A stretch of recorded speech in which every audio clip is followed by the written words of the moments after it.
सदाशिवसमारम्भां शङ्कराचार्यमध्यमाम् अस्मदाचार्यपर्यन्तां वन्दे गुरुपरम्पराम् श्रुतिस्मृतिपुराणानाम् आलयं करुणालयं नमामि भगवत्पादशङ्करं लोकशङ्करं शङ्करं शङ्कराचार्यं केशवं वादरायणं सूत्रभाष्यकृतौ वन्दे भगवन्तौ पुनः ईश्वरो गुरुरात्मेति मूर्तिभेदविभागिने व्योमवद्व्याप्तदेहाय दक्षिणामूर्तये नमः दक्षिणामूर्तये नमः।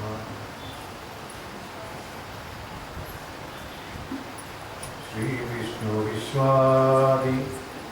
मूलमायालोल देव सर्वेश परब्रह्मनिन्दुजनम् आವುದನು ಕಾಣದೊಡಮಳ್ತಿಹಿಂ ನಂಬಿಹುದು ಆ ವಿಶೇಷಕ್ಕೆ ಮಣಿಯೋ ಮಂಕುತಿಮ್ಮ.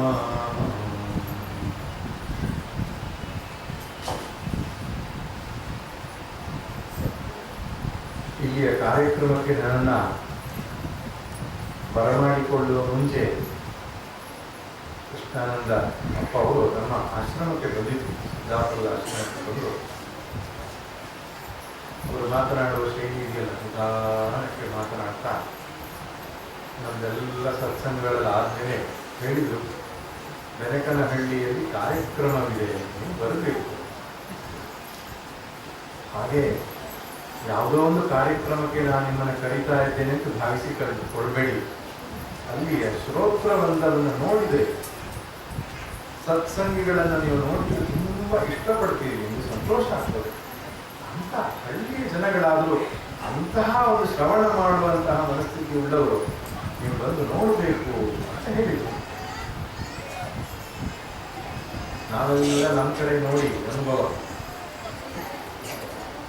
ವಿಷಯೋಕ್ತಿ ಇರಬಹುದು ಅಂತ ಭಾವಿಸಿಕೊಂಡು ಏನು ಇದ್ದದ್ದು ಸ್ವಲ್ಪ ಜಾಸ್ತಿ ಮಾಡಿ ಹೇಳುವ ಅಭ್ಯಾಸ ಇರಬಹುದೇನೋ. ಹಾಗೆಲ್ಲ ಹಳ್ಳಿಯಲ್ಲೆಲ್ಲ ಜನ ಬಂದು ಕೇಳುವುದುಂಟೆ, ಸೇರುವುದುಂಟೆ, ಇರ್ಲಿಕ್ಕಿಲ್ಲ ಅಂತ ಭಾವಿಸಿಕೊಂಡೆ. ಹೇಗಾದರೂ ಮಾಡಿ ತಪ್ಪಿಸಿಕೊಳ್ಳಬೇಕು ಅಂತಲೂ ಯೋಚನೆ ಮಾಡಿದ್ದೆ ನಾನು.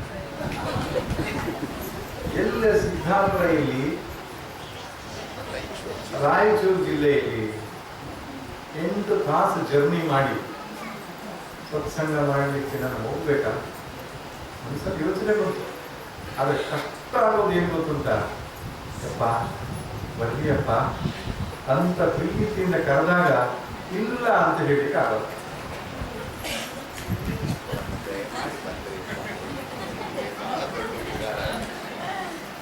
ಆದರೆ ಬರದೇ ಇದ್ರೆ ನನಗೆ ಬಹಳ ದೊಡ್ಡ ನಷ್ಟ ಆಗ್ತದೆ. ಇದನ್ನ ನನ್ನ ಪೂರ್ತಿಯಾಗಿ ಹೇಳ್ತಕ್ಕಂಥ ಮಾತು. ನನ್ನನ್ನು ಕರೆದು ನೀನು ನನಗೆ ಬಹಳ ದೊಡ್ಡ ಉಪಕಾರ ಮಾಡಿದೆ. ಇವರನ್ನ ನೋಡಿ ನಾನು ಪಾವನನಾದೆ. ಅಷ್ಟು ಒಳ್ಳೆಯ ಸತ್ಸಂಗಕ್ಕೆ ನೀವು ನನ್ನನ್ನು ಕರೆದಿದ್ದೀರಿ. ನನಗೆ ಬಹಳ ಸಂತೋಷ ಆಯಿತು ಕಾರ್ಯಕ್ರಮಕ್ಕೆ ಬಂದು. ಇಂತಹ ಕೇಳುಗರು ಎಲ್ಲಿ ಸಿಗ್ತಾರೆ? ಎಷ್ಟು ಹೊಗಳಿದ್ರು ಕಡಿಮೆ.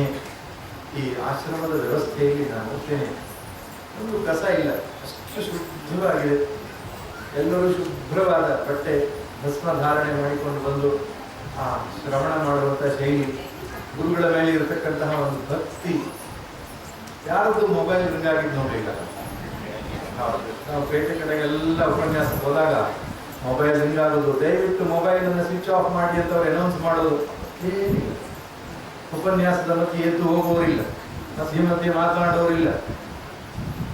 ಇಂತಹ ಏನು ಶ್ರೋತೃಗಳನ್ನ ಪಡೆಯುವುದಕ್ಕೂ ಉಪನ್ಯಾಸಕ ಪುಣ್ಯ ಮಾಡಬೇಕು.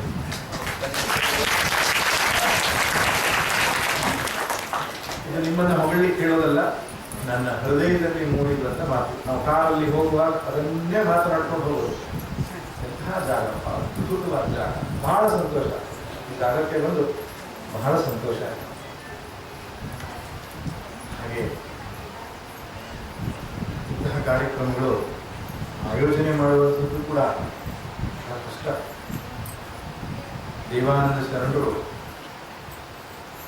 2 ದಿನ ಆಯಿತು ಅವರನ್ನ ಭೇಟಿ ಮಾಡಿ ಮಾತಾಡ್ತಾರೆ. ಬಹುಶಃ ಅವರು ಮಾತು ಕಡಿಮೆ ಕೃತಿ ಜಾಸ್ತಿ ಅಂತ ಕಾಣಿಸ್ತದೆ. ಎಷ್ಟು ಬೇಕು ಅಷ್ಟೇ ಮಾತನಾಡ್ತಾರೆ. ಆದರೆ ಕಾರ್ಯಕ್ರಮದ ವ್ಯವಸ್ಥೆಯನ್ನು ನೋಡಿದಾಗ ಅವರ ಕೆಲಸವೇ ಮಾತಾಡ್ತಾರೆ. ಖಂಡಿತವಾಗಿಯೂ ಉತ್ತಮ ವಾಗ್ಮಿಗಳಿದ್ದಾರೆ. ಉತ್ತಮ ವಾಗ್ಮಿಗಳಿದ್ದರೂ ಕೂಡ ಬರೀ ಮಾತಿಗೆ ಅದು ಸೀಮಿತ ಆಗಬಾರದು ಅಂತ ಅಂದುಕೊಂಡಿದ್ದಾರೆ ಅಂತ ಅನಿಸುತ್ತೆ. ಅದಕ್ಕೆ ಸುಂದರವಾದಂತಹ ಆಶ್ರಮದ ವಾತಾವರಣ. ಇನ್ನೊಂದು ಮುಖ್ಯವಾದ ಸಂಗತಿ, ಅಲ್ಲಿ ಕೂತ್ಕೊಂಡು ಭಜನೆ ಹೇಳ್ತಾರಲ್ಲ, ಅದೆಷ್ಟು ಮಧುರವಾಗಿ ಹೇಳ್ತಾರೆ. ಮಧುರವಾಗಿ ಹೇಳ್ತಾರೆ. ಏನು ಕಂಠ ಸೇರಿದೆ. ವಚನ ಸಾಹಿತ್ಯವನ್ನ ಆರಿಸಿ ಹಾಡಿದಾಗ ನಮ್ಮ ಹೃದಯದ ಒಳಗೆ ಇಳಿಯುತ್ತೆ ವಚನದ ಚಿಂತನೆಗಳು. ಅಂತಹ ಒಂದು ಭಜನೆಯ ವ್ಯವಸ್ಥೆ. ಒಟ್ಟಿನಲ್ಲಿ ಈ ಒಂದು ವಾತಾವರಣ ಬಹಳ ಸಂತೋಷವಾಯಿತು ನನಗೆ. ಹೀಗೆ ಹೆಚ್ಚಿನ ಸಂಖ್ಯೆಯಲ್ಲಿ ತಾವೆಲ್ಲರೂ ಆಗಮಿಸಿ ಸತ್ಸಂಗವನ್ನು ಶ್ರವಣ ಮಾಡಿ ಬದುಕಿನಲ್ಲಿ ಒಂದು ಬದಲಾವಣೆಯನ್ನು ಕಂಡುಕೊಳ್ಳಬೇಕು. ಆಗ್ತದೆ. ನಿಮ್ಮ ಶ್ರದ್ಧೆಯಿಂದ ನಿಶ್ಚಿತವಾಗಿ ಫಲವನ್ನು ಕೊಡ್ತದೆ. ನಿಮ್ಮ ಇವತ್ತಿನ ವಿಷಯಕ್ಕೆ ಬರುವುದಾದರೆ ಮಂಕುತಿಮ್ಮನ ಕಗ್ಗ ಎನ್ನುವ ವಿಷಯದಿಂದ ಆಯ್ಕೆ ಮಾಡಿಕೊಳ್ತಾರೆ. ವರ್ತಮಾನದ ಬದುಕಿಗೆ ಮಂಕುತಿಮ್ಮನ ಕಗ್ಗ. ವರ್ತಮಾನದ ಬದುಕಿನ ಬಗ್ಗೆ ಡಿವಿಜಿಯವರು ಮಾತನಾಡಿದರು. ಇದಕ್ಕೆ ಕಗ್ಗದ ಬಗ್ಗೆ JP ರಾಜರತ್ನಂ ಅವರು ಕನ್ನಡದ ಭಗವದ್ಗೀತೆ ಅಂತ ಕರೆದಿದ್ದಾರೆ. ಭಗವದ್ಗೀತೆಯನ್ನು ಕನ್ನಡ ಭಾಷೆಯಲ್ಲಿ ಡಿವಿಜಿಯವರು ಕಟ್ಟಿಕೊಟ್ಟಿದ್ದಾರೆ. ಅದಕ್ಕೆ ಹೆಸರು ಮಂಕುತಿಮ್ಮನ ಕಗ್ಗ. ಕೆಲವರು ಯೋಚನೆ ಮಾಡೋದುಂಟು, ಮಂಕುತಿಮ್ಮ ಯಾರು ಇದರಲ್ಲಿ? ಕಗ್ಗ ಅಂದ್ರೆ ಏನು? ನಮ್ಗೆ ಷಟ್ಪದಿ ಚೌಪದಿ ವಾದ ಅದೆಲ್ಲ ಗೊತ್ತಿದೆ. ಕಗ್ಗ ಅಂದ್ರೆ ಏನು? ಮಂಕುತಿಮ್ಮ ಯಾರು? ಡಿವಿಜಿಯವರು ಸ್ಪಷ್ಟವಾಗಿ ಹೇಳ್ತಾರೆ, ನಮ್ಮ ಮನಸ್ಸೇ ಮಂಕುತಿಮ್ಮ. ಇದು ಯಾವುದೋ ಸಮುದಾಯವನ್ನು ಅಥವಾ ಯಾವುದೋ ವ್ಯಕ್ತಿಯನ್ನು ನಿಂದಿಸಿ ಮೂದಲಿಸಿ ಮಾತನಾಡಿದಲ್ಲ. ನಮ್ಮ ಮನಸ್ಸೇ ಒಂದು ರೀತಿ ಡೊಂಕು ಬಾಲದ ನಾಯಕರೇ ನೀವಲ್ಲೇ ಊಟ ಮಾಡಿಸಿ ದಾಸರು ಹೇಳ್ತಾರಲ್ಲ, ಹಾಗೆ ಮಂಕುತಿಮ್ಮ ಅಂತ ಇವರು ಕರೆದಿದ್ದಾರೆ.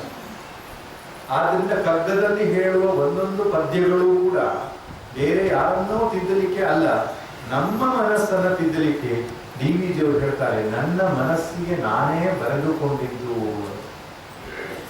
ಅದರಲ್ಲಿ ಒಂದು ಕಗ್ಗದಲ್ಲಿ ಹೇಳ್ತಾರೆ, ವಿಷದ ಮಾದೊಂದು ಜೀವನದರ್ಥ ದರ್ಶನವ ಉಸುರಿಕೊಡೆ ತನ್ನ ಮನಸ್ಸಿಗೆ ತಾನೇ ಬಗೆದು ನಿಸದವಂ ಗ್ರಂಥಾನುಭವಗಳಿಂದ ಆರಿಸುತ್ತ ಹೊಸದನಿ ಕಗ್ಗವನ್ನು ಮಂಕುತಿಮ್ಮ. ನನ್ನ ಮನಸ್ಸಿಗೆ ನಾನೇ ಹೇಳಿಕೊಳ್ಳಿಕ್ಕೆ ಇದನ್ನು ಬರುತ್ತೇನೆ. ಕಗ್ಗ ಅಂದ್ರೆ ಕಠಿಣವಾದದ್ದು ಅಂತ. ಬಹುಶಃ ಇದು ಈ ವೀರಭದ್ರಗಾಸೆ ಅಂತ ಬರ್ತದಲ್ಲ, ಅದರಲ್ಲಿ ಖಡ್ಗ ಅಂತ ಒಂದು ಬರ್ತದೆ. ಅವರು ಹಾಡುವ ಪದ್ಯಗಳಿಗೆ ಖಡ್ಗ ಅಂತ ಹೇಳ್ತಾರೆ. ಆ ಖಡ್ಗ ಅನ್ನುವ ಶಬ್ದವೇ ತದ್ಭವದಲ್ಲಿ ಕಗ್ಗ ಅಂತ ಆಗಿರಬಹುದು ಅಂತ ಕೆಲವು ಅಭಿಪ್ರಾಯ ಇದೆ. ಒಟ್ಟಿನಲ್ಲಿ ತತ್ವ ಚಿಂತನೆಯನ್ನ, ಅಧ್ಯಾತ್ಮ ಚಿಂತನೆ ಹಾಗೂ ಲೋಕ ನೀತಿಗಳನ್ನ ಚೌಪದಿಗಳ ರೂಪದಲ್ಲಿ ಕಟ್ಟಿಕೊಟ್ಟು ಅದಕ್ಕೆ ಕಗ್ಗ ಅಂತ ಹೆಸರಿಸಿದ್ದಾರೆ ಡಿವಿಜಿಯವರು. ಈ ಕಗ್ಗ ಯಾಕೆ ಇಷ್ಟು ಪ್ರಸಿದ್ಧಿಯಾಯಿತು? ಬಹುಶಃ ಕನ್ನಡ ಸಾಹಿತ್ಯದಲ್ಲಿ ಅನೇಕ ಪ್ರಕಾರದ ಗ್ರಂಥಗಳು ರಚನೆಯಾದವು. ಬೇರೆ ಯಾವ ಭಾಷೆಗೂ ಇಲ್ಲದಷ್ಟು ಜ್ಞಾನಪೀಠ ಪ್ರಶಸ್ತಿ ಸಿಕ್ಕಿದ ಭಾಷೆ ಕನ್ನಡ. ಸಮೃದ್ಧವಾದ ಭಾಷೆ, ಸಮೃದ್ಧವಾದ ಸಾಹಿತ್ಯ. ಆದರೆ ಕಗ್ಗದಷ್ಟು ಜನಮಾನಸವನ್ನ ಸೂರೆಗೊಂಡಂತಹ ಗ್ರಂಥ ಇನ್ನೊಂದಿಲ್ಲ. ಯಾಕೆ ಅಂದ್ರೆ, ವ್ಯಕ್ತಿ ಏನು ಹೇಳುತ್ತಾನೋ, ಏನು ಬರೀತಾನೋ ಹಾಗೆ ಬದುಕಿದ್ದರೆ ಅದಕ್ಕೆ ಬೆಲೆ ಜಾಸ್ತಿ.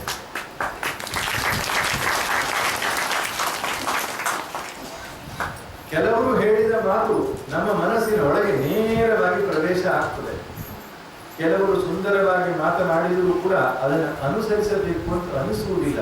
ಯಾಕೆಂದ್ರೆ ಯಾರು ಬದುಕಿದ್ದನ್ನ ಹೇಳ್ತಾರೋ ಅದು ಹೆಚ್ಚು ಪ್ರಭಾವ ಬೀರ್ತದೆ.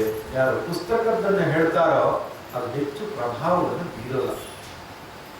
DVG ಬರೆದ ಕಗ್ಗ ಅವರ ಜೀವನದ ರಸಪಾಠ, ಜೀವನಾನುಭವದ ರಸಪಾಠವನ್ನ ಕಗ್ಗದ ರೂಪದಲ್ಲಿ ಅವರು ಬರೆದಿದ್ದರಿಂದ ಸಾಹಿತ್ಯ ಅಕಾಡೆಮಿ ಪ್ರಶಸ್ತಿಗೋ ಜ್ಞಾನಪೀಠ ಪ್ರಶಸ್ತಿಗೋ ಯಾವ ಸಾಹಿತ್ಯದ ಪ್ರಶಸ್ತಿಗೂ ಬರೆದದ್ದಲ್ಲ, ತನ್ನ ಮನಸ್ಸಿಗೆ ತಾನೇ ಹೇಳಿಕೊಂಡ ಸಂದೇಶ. ಆ ಕಗ್ಗವನ್ನ ಜ್ಞಾನಪೀಠ ಪ್ರಶಸ್ತಿಗಂತ ಒಬ್ಬರು ಶಿಫಾರಸು ಮಾಡಿದರು. ಆ ಜ್ಞಾನಪೀಠ ಪ್ರಶಸ್ತಿಯನ್ನು ಕೊಡುವಂತಹ ಸದಸ್ಯರೇನಿದ್ದಾರೆ ಅದನ್ನ ರಿಜೆಕ್ಟ್ ಮಾಡಿಬಿಟ್ಟು ಅರ್ಥ ಇಲ್ಲ, ವಾಪಸ್ ಬಂತು. ಯಾರು ಹೋಗಿ DVGಗೆ ಕೇಳಿದ್ರು, ಸ್ವಾಮಿ ಇಂಥ ಉತ್ತಮವಾದ ಗ್ರಂಥಕ್ಕೆ ಜ್ಞಾನಪೀಠ ಸಿಕ್ಕಿಲ್ಲ. ಅವ್ರು ಹೇಳಿದ್ರು, ಸರ್ವಜ್ಞನಿಗೆ ಜ್ಞಾನಪೀಠ ಯಾರು, ವ್ಯಾಸ ವಾಲ್ಮೀಕಿಗಳಿಗೆ ಜ್ಞಾನಪೀಠ ಯಾರು, ತಮಿಳಿನಲ್ಲಿ ತಿರುವಳ್ಳುವರ್ ರಚಿದ್ದಾರೆ, ತಿರುಕುರಲ್ ಅಂತ ಬರೆದಿದ್ದಾರೆ, ಅವರಿಗೆ ಯಾರು ಅಲ್ವಾ. ತೆಲುಗಲ್ಲಿ ವೇಮನ ಅಂತಿದ್ದಾರೆ, ಅವರಿಗೆ ಆ ಜ್ಞಾನಪೀಠ ಪ್ರಶಸ್ತಿ ಕೊಟ್ಟರು. ಆದ್ರಿಂದ ಜನ ಇದನ್ನ ಕಲಿತುಕೊಂಡು ತಮ್ಮ ಜೀವನದಲ್ಲಿ ಅನುಸಂಧಾನ ಮಾಡಿ ಪ್ರಯೋಜನ ಪಟ್ಟುಕೊಂಡ್ರೆ ಸಾಕು, ಅದಕ್ಕಿಂತ ದೊಡ್ಡ ಜ್ಞಾನಪೀಠ ಇಲ್ಲ ಅಂತ.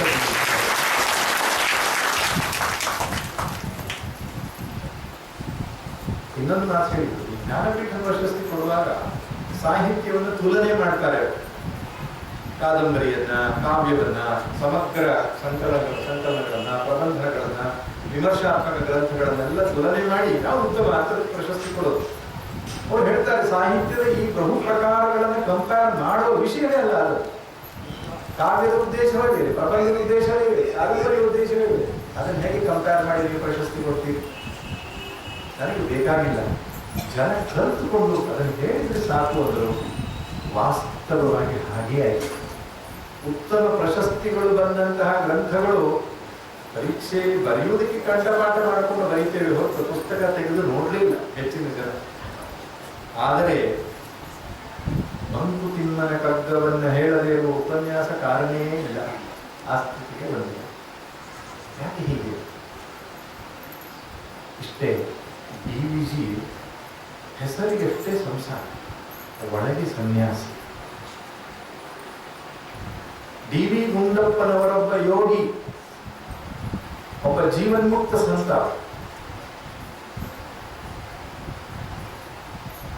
ಒಂದು ದೃಷ್ಟಾಂತ ನಿಮಗೆ ಕೊಡ್ತೇನೆ. DVG ಅವರಿಗೆ ಒಂದು ಸನ್ಮಾನವನ್ನು ಮಾಡ್ತಾರೆ ಬೆಂಗಳೂರಿನಲ್ಲಿ. ಈ ನಾಗರಿಕರೆಲ್ಲ ಸೇರಿಕೊಂಡು, ಸಾರ್ವಜನಿಕರೆಲ್ಲ ಸೇರಿಕೊಂಡು ಒಂದು ಸನ್ಮಾನ ಮಾಡ್ತಾರೆ. ಆ ಸನ್ಮಾನದಲ್ಲಿ 1,00,000 ರೂಪಾಯಿ ಚೆಕ್ ಕೊಡ್ತಾರೆ. ಬಹಳ ಹಿಂದಿನ ಮಾತು. ಎಷ್ಟು ಹಿಂದಿನ ಮಾತು ಅಂದ್ರೆ 10 ಗ್ರಾಮ್ ಚಿನ್ನಕ್ಕೆ 20 ರೂಪಾಯಿ ಇದ್ದ ಕಾಲ. ಆ ಕಾಲದಲ್ಲಿ 1,00,000 ರೂಪಾಯಿ ಚೆಕ್ ಅನ್ನ ಸಾರ್ವಜನಿಕರು ಸನ್ಮಾನ ಮಾಡಿ DVG ಅವರಿಗೆ ಕೊಟ್ಟರು. ವೇದಿಕೆ ಮೇಲೆ ಚೆಕ್ ಸಿಕ್ಕ ತಕ್ಷಣ ನಾವೆಲ್ಲ ಏನ್ ಮಾಡ್ತೇವೆ, ಭದ್ರವಾಗಿ ಬ್ಯಾಗೊಳಗೆ DVG ಅವರು ಏನ್ ಮಾಡಿದ್ರು, ನಿಟ್ಟೂರು ಶ್ರೀನಿವಾಸರಾವ್ ಅಂತ ಕುತ್ಕೊಂಡಿದ್ರು. ಈತನಿಗೂ ಹೇಳಿದ್ರು, ಗೋಖಲೆ ಸಂಸ್ಥೆ, ಗೋಖಲೆ ಇನ್ಸ್ಟಿಟ್ಯೂಟ್ ಪಬ್ಲಿಕ್ ಅಫೈರ್ ಅಂತ ಒಂದಿದೆ. ಆ ಗೋಖಲೆ ಸಾರ್ವಜನಿಕ ಸಂಸ್ಥೆ, ಅದರ ಉದ್ದೇಶವೇ ಸಾರ್ವಜನಿಕರಿಗಾಗಿ ಉಪನ್ಯಾಸಗಳನ್ನು ಮಾಡುವಂತಹ ಬೆಂಗಳೂರಿನಲ್ಲಿರ್ತಕ್ಕಂಥ ಒಂದು ಸಂಸ್ಥೆ. ಆ ಸಂಸ್ಥೆಯ ಕಾರ್ಯದರ್ಶಿಯನ್ನು ಕಳೆದು ಕೊಡ್ತಾರೆ, ಈ 1,00,000 ರೂಪಾಯಿ ಚೆಕ್ ಅನ್ನ ನೀವು ಸಂಸ್ಥೆಗೆ ಉಪಯೋಗಿಸಿ. ನೀವು ಯೋಚನೆ ಮಾಡಬಹುದು, DVG ಅವರು ನಿಮ್ಮ ದುಡ್ಡಿದ್ದಿರಬಹುದು, ಬಹಳ ಕೋಟಿಗಟ್ಟಲೆ ಇರಬಹುದು, ಒಂದು ಲಕ್ಷ ಲೆಕ್ಕಕ್ಕಿಲ್ಲ ಅಂತ ಲಕ್ಷದ ಕಡೆಗೆ ಅಲಕ್ಷ್ಯ ಮಾಡಿರೋದು. ಆದರೆ ಮಾರನೇ ದಿನ ಸುಧಾ ತರಂಗ ಪತ್ರಿಕೆಯ ಈ ಸಂಪಾದಕರಾದಂತಹ ಸೇತುರಾಮ್ ಅವರು DVG ಅವರ ಮನೆ ಮುಂದಿರೋ ಒಂದು ಅಂಗಡಿಯಲ್ಲಿ ಕೂತ್ಕೊಂಡು ಪತ್ರಿಕೆ ಓದ್ತಾ ಇದ್ರು. ಕಾಫಿ ಕುಡಿಲಿಕ್ಕೆ ಬಂದಿದ್ದವರು, ಕಾಫಿ ಕುಡಿತಾ ಇದ್ರು ಕಾಣಿಸ್. ಅಷ್ಟೊತ್ತಿಗೆ DVG ಮನೆಯಿಂದ ಒಂದು ಪತ್ರ ಬರುತ್ತೆ, ಒಂದು ಚೀಟಿ ಬರೆದು ಕಳಿಸ್ತಾರೆ. ಏನು, ಚಾ ಪುಡಿ ಮತ್ತು ಸಕ್ಕರೆ ಖಾಲಿಯಾಗಿದೆ, ನಿಮಗೆ ಮುಂದಿನ ಕೆಲವು ದಿನಗಳಲ್ಲಿ ಹಣ ಸಂದಾಯ ಮಾಡ್ತೇನೆ, ಒಂದಿಷ್ಟು ಉಚಿತವಾಗಿ ಕಳಿಸ್ಕೊಡ್ತೀರಾ ಅಂತ ಒಂದು ರಿಕ್ವೆಸ್ಟ್ ಇದೆ. ಯಾರಿಗೆ? ಆ ಕಿರಾಣಿ ಅಂಗಡಿ. ಮನೆಯಲ್ಲಿ ಚಾಕ್ಲಿ ಈ ಸಕ್ಕರೆಗೆ ದುಡ್ಡಿಲ್ಲ, 1 ಲಕ್ಷ ರೂಪಾಯಿನ ತೆಗೆದು ಸಂಸ್ಥೆಗೆ ಕೊಡ್ತಾರೆ. ಇಂತಹ ವೈರಾಗ್ಯ, ಇಂತಹ ವಿರಕ್ತಿ ಇರಬೇಕಾದ್ರೆ ಜ್ಞಾನಿ ಅಲ್ಲದಿದ್ದರೆ ಬೇರೆಯವರಿಗೆ ಸಾಧ್ಯವಿಲ್ಲ. 10 ರೂಪಾಯಿ 20 ರೂಪಾಯಿ ದಾನ ಕೊಟ್ಟು ಬಿಡು, ಅಷ್ಟು ದೊಡ್ಡ ಮೊತ್ತವನ್ನ ಬಡತನ ಇದ್ದಾಗಲೂ ಒಬ್ಬ ಮನುಷ್ಯ ಬೇಡ ಅಂತ ಹೇಳುವಷ್ಟು ಮಟ್ಟಿಗೆ ಒಂದು ಪಕ್ವತೆ ಇದೆ ಅಂದರೆ ಯೋಗಿ ಅಲ್ಲದೆ ಇನ್ನೇನೆಂದು ಕರೀಬೇಕಲ್ಲ. ಅವರಿಗೆ ದೊಡ್ಡ ದೊಡ್ಡವರ ಪರಿಚಯ. ಸರ್ ಮಿರ್ಜಾ ಇಸ್ಮಾಯಿಲ್ ಅಂತ, ಅವರು ದಿವಾನರು, ಮೈಸೂರು ಅರಮನೆಯಲ್ಲಿ ದಿವಾನರಾಗಿದ್ದರು. ಸರ್ ಎಂ ವಿಶ್ವೇಶ್ವರಯ್ಯ ಅವರೆಲ್ಲ ಅತ್ಯಂತ ಆಪ್ತ ಸಲಹೆಯನ್ನು ಪಡ್ಕೊಳ್ತಾ ಇದ್ರು ಡಿ ವಿ ಜಿ ಅವರ ಹತ್ರ. ಯಾಕಂದ್ರೆ ಈ ರಾಜ್ಯಶಾಸ್ತ್ರದ ಬಗ್ಗೆ ಕರತಲಾಮಲಕವಾದ ಪರಿಚಯ, ರಾಜಕೀಯದ ಬಗ್ಗೆ ಅತ್ಯಂತ, ಸಮಾಜಶಾಸ್ತ್ರದ ಬಗ್ಗೆ ಕೂಡ ಅತ್ಯಂತವಾದಂತಹ ಅನುಭವ ತಿಳುವಳಿಕೆ ಇರತಕ್ಕಂತಹ ವ್ಯಕ್ತಿ. ಆದ್ರಿಂದ ಆವಾಗ ಇವರು ಸಲಹೆ ಪಡ್ಕೊಳ್ತಾ ಇದ್ರು. ಬೇಕಾದ ಸಹಾಯವನ್ನು ಮಾಡಲಿಕ್ಕೆ ಶಕ್ತರಾಗಿದ್ದರು ಅವರು, ದಿವಾನರಾಗಿದ್ದರೆ ಅದು ದೊಡ್ಡ ಹುದ್ದೆ. ಡಿ ವಿ ಜಿ ಅವರು ಹೇಳ್ತಿದ್ರು, ಏನಾದ್ರೂ ಮಾಹಿತಿ ಬೇಕು ನಮ್ಮ ಮನೆಗೆ ಬರಬೇಡಿ ಅಂತ ಹೇಳ್ತಾರೆ. ಅವ್ರೇನಾದ್ರೂ ಮಾಹಿತಿ ಪಡ್ಕೊಳ್ಬೇಕು, ನಿಮ್ಮ ಮನೆಗೆ ಬರ್ತೇನೆ ಅಂದ್ರೆ ಬೇಡ ಅಂತಿದ್ರು ಡಿ ವಿ ಜಿ. ನೀವು ಎಲ್ಲಿದ್ದೀರೋ ನಾನೇ ಅಲ್ಲಿಗೆ ಬರ್ತೇನೆ. ಅವ್ರ ಕಾರಣ ಏನು ಗೊತ್ತಿದೆಯಾ? ಅವ್ರ ಮನೆಗೆ ಬಂದ್ರೆ, ನೋಡಿ ನಿಮ್ಮ ಮನೆಗೆ ಕುರ್ಚಿ ಸರಿ ಇಲ್ಲ, ಈ ಟೇಬಲ್ ಸರಿ ಇಲ್ಲ, ನಿಮ್ಮ ಮನೆ ಸೋರ್ತಾ ಇದೆ, ಸ್ವಲ್ಪ ವ್ಯವಸ್ಥೆ ಮಾಡ್ತೇವೆ, ನಮ್ಮ ಸರ್ಕಾರದ ಅಧಿಕಾರಿಗಳನ್ನು ಕಳಿಸಿ ವ್ಯವಸ್ಥೆ ಮಾಡ್ತೇವೆ ಅಂತ ಹೇಳ್ತಾರೆ. ಅದು ಅವರಿಗೆ ಬೇಕಾಗಿರ್ಲಿಲ್ಲ, ಮನೆ ಹೀಗೆ ಇರಬೇಕಿತ್ತು ಡಿ ವಿ ಜಿಗೆ, ಅದಕ್ಕೆ ಅವರಿಗೆ ಮನೆಗೆ ಕರೀತಾ ಇದ್ರು. ಎಷ್ಟು ವ್ಯತ್ಯಾಸ. ದೊಡ್ಡ ಮಿನಿಸ್ಟ್ರು, ಚೀಫ್ ಮಿನಿಸ್ಟ್ರು ಅವರ ಗೊತ್ತೇ ಆಗ್ತಾರಲ್ಲ, MLA ಸಾಕು, ಪಂಚಾಯಿತಿ ಸದಸ್ಯ ಆದರೂ ಸಾಕು, ಮನೆಗೆ ಬರ್ತೇವೆ ಅಂದ್ರೆ ಬಹಳ ದೊಡ್ಡ ಸತ್ಕಾರ ಮಾಡಿ ಅಲ್ವಾ ನಾವು ಮಾಡ್ತೇವೆ. ಆದರೆ ದಿವಾನರಂಥವರನ್ನೂ ಕೂಡ ಬೇಕಾಗಿಲ್ಲ. ಇದು ದೊಡ್ಡತನ, ಇದು ವಿವೇಕ ವೈರಾಗ್ಯ. ಅವರು ದೇಹ ಬಿಟ್ಟ ಮೇಲೆ ಅವರ ಟ್ರಂಕನ್ನೆಲ್ಲ ಚೆಕ್ ಮಾಡಿದಾಗ ಲಕ್ಷಾಂತರ ರೂಪಾಯಿ ಚೆಕ್ಗಳು ಎನ್ಕ್ಯಾಶ್ ಆಗದೆ ಹಾಗೆ ಬ್ಲ್ಯಾಂಕ್ ಚೆಕ್ಗಳು ಇಟ್ಕೊಂಡಿದ್ರು. ಲಕ್ಷಾಂತರ ರೂಪಾಯಿ ಚೆಕ್ಗಳನ್ನು ಎನ್ಕ್ಯಾಶ್ ಮಾಡಲೇ ಇಲ್ಲ, ಬ್ಯಾಂಕಿಗೆ ಹಾಕಲೇ ಇಲ್ಲ, ಹಾಗೆ ಇತ್ತು. ಈಗಲೂ ಪ್ರದರ್ಶನಕ್ಕೆ ಇಟ್ಟಿದ್ದಾರೆ ಅದನ್ನು.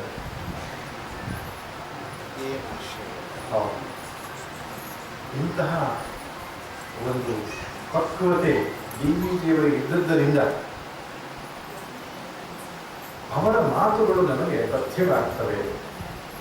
ಸರ್ಕಾರದಲ್ಲಿ ಅವರಿಗೆ 500 ರೂಪಾಯಿ ಮಾಸಾಶನವನ್ನು ಫಿಕ್ಸ್ ಮಾಡಿ, ತಿಂಗಳಿಗೆ 500 ರೂಪಾಯಿ ಕೊಡ್ತೇವೆ, ನಿಮಗೆ ಬಡತನ ಇದೆ ಸ್ವಲ್ಪ ಉಪಯೋಗಿಸ್ಕೊಳ್ಳಿ ಅಂತ. ಈಗ ಭಾಗ್ಯಲಕ್ಷ್ಮಿ ಯೋಜನೆ ಇದೆ ಹಾಗೆ, ನಿಮಗೆ 1,000 2,000 1,000 ಹಾಗೆ ಆವಾಗ ಡಿ ವಿ ಜಿ ಅವರಿಗೆ ಮಾಸಾಶನವನ್ನು ಅದು ವೃದ್ಧಾಪ್ಯ ವೇತನ ಬರ್ತಾ ಇತ್ತು. ಅವ್ರು ಹೇಳಿದರು, ಸರ್ಕಾರದ ದುಡ್ಡಿರುವುದು ಸಮಾಜದ ಕೆಲಸಕ್ಕೆ, ಸರ್ಕಾರದ ದುಡ್ಡು ಶಾಲೆ ಕಟ್ಟಲಿಕ್ಕೆ, ರಸ್ತೆ ಮಾಡಲಿಕ್ಕೆ, ನೀರಿನ ವ್ಯವಸ್ಥೆ ಮಾಡಲಿಕ್ಕೆ, ಈ ಸಾರ್ವಜನಿಕ ಕೆಲಸಕ್ಕೆ ಅದನ್ನು ಬಳಸಿಕೊಳ್ಳಬೇಕೆನ್ನ ಒಬ್ಬ ವ್ಯಕ್ತಿಗೆ ಹೆಲ್ಪ್ ಮಾಡಲಿಕ್ಕೆ ಅಲ್ಲ, ಅದೊಂದು ನನಗೆ ಬೇಕಾಗಿಲ್ಲ ಅಂತ ಪತ್ರ ಬರ್ತಾರೆ.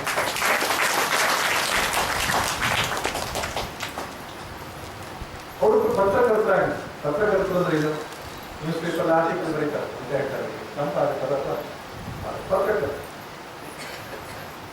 ಆ ಮೈಸೂರು ದಸರಾ ಟೈಮಲ್ಲಿ ಪತ್ರಕರ್ತರಾಗಿರೋರನ್ನ ಆಹ್ವಾನಿಸಿದ್ರು. ಈ ಪತ್ರಕರ್ತರಿಗೆ ಸ್ವಲ್ಪ ಟಿಪ್ಸ್ ಅಂತ ಕೊಡ್ತಾರೆ. ಹಾಗೆ ಡಿ ವಿ ಜಿ ಅವರಿಗೂ ಟಿಪ್ಸ್ ಕೊಡ್ಲಿಕ್ಕೆ ಬಂದಂತೆ ಮೈಸೂರಿನ ಏನು ಅರಮನೆಯ ವ್ಯವಸ್ಥೆ 1,000 ರೂಪಾಯಿ ಇಲ್ಲ, ನಾನು ತೆಗೆದುಕೊಳ್ಳೋದಿಲ್ಲ ಇದನ್ನ. ಯಾಕೆ ನಾನು ತೆಗೆದುಕೊಂಡ್ರೆ ನಿಮ್ಮ ಪರವಾಗಿಯೇ ನಾನು ಬರಿಬೇಕಾಗ್ತದೆ, ವಸ್ತುನಿಷ್ಠವಾಗಿ ವಿಮರ್ಶೆ ಮಾಡಬೇಕಾದ್ರೆ, ಆಬ್ಜೆಕ್ಟಿವ್ ಅನಲೈಸೇಷನ್ ಮಾಡಬೇಕು ಅಂದ್ರೆ ಯಾರ ಹಂಗಿಗೂ ಪತ್ರಕರ್ತ ಒಳಪಡಬಾರ್ದು, ನಿಮ್ಗೆ ದುಡ್ಡು ಬೇಡ ಅಂತ.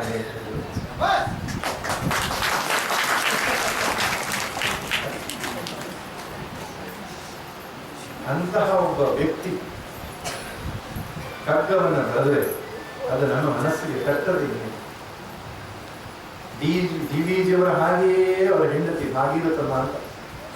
ಡಿ ವಿ ಜಿಯವರಿಗೆ 35ನೇ ವಯಸ್ಸಿನಲ್ಲೇ ಪತ್ನಿ ವಿಯೋಗ ಆಯಿತು, ವಿಧುರರಾದರು, ಮತ್ತೆ ಮರು ಮದುವೆ ಆಗಲಿಲ್ಲ. ಅಂತಹ ಗಾಢ ಸಂಬಂಧ, ಪತ್ನಿಯನ್ನ ಅತಿಯಾಗಿ ಪ್ರೀತಿಸ್ತಾ ಇದ್ರು.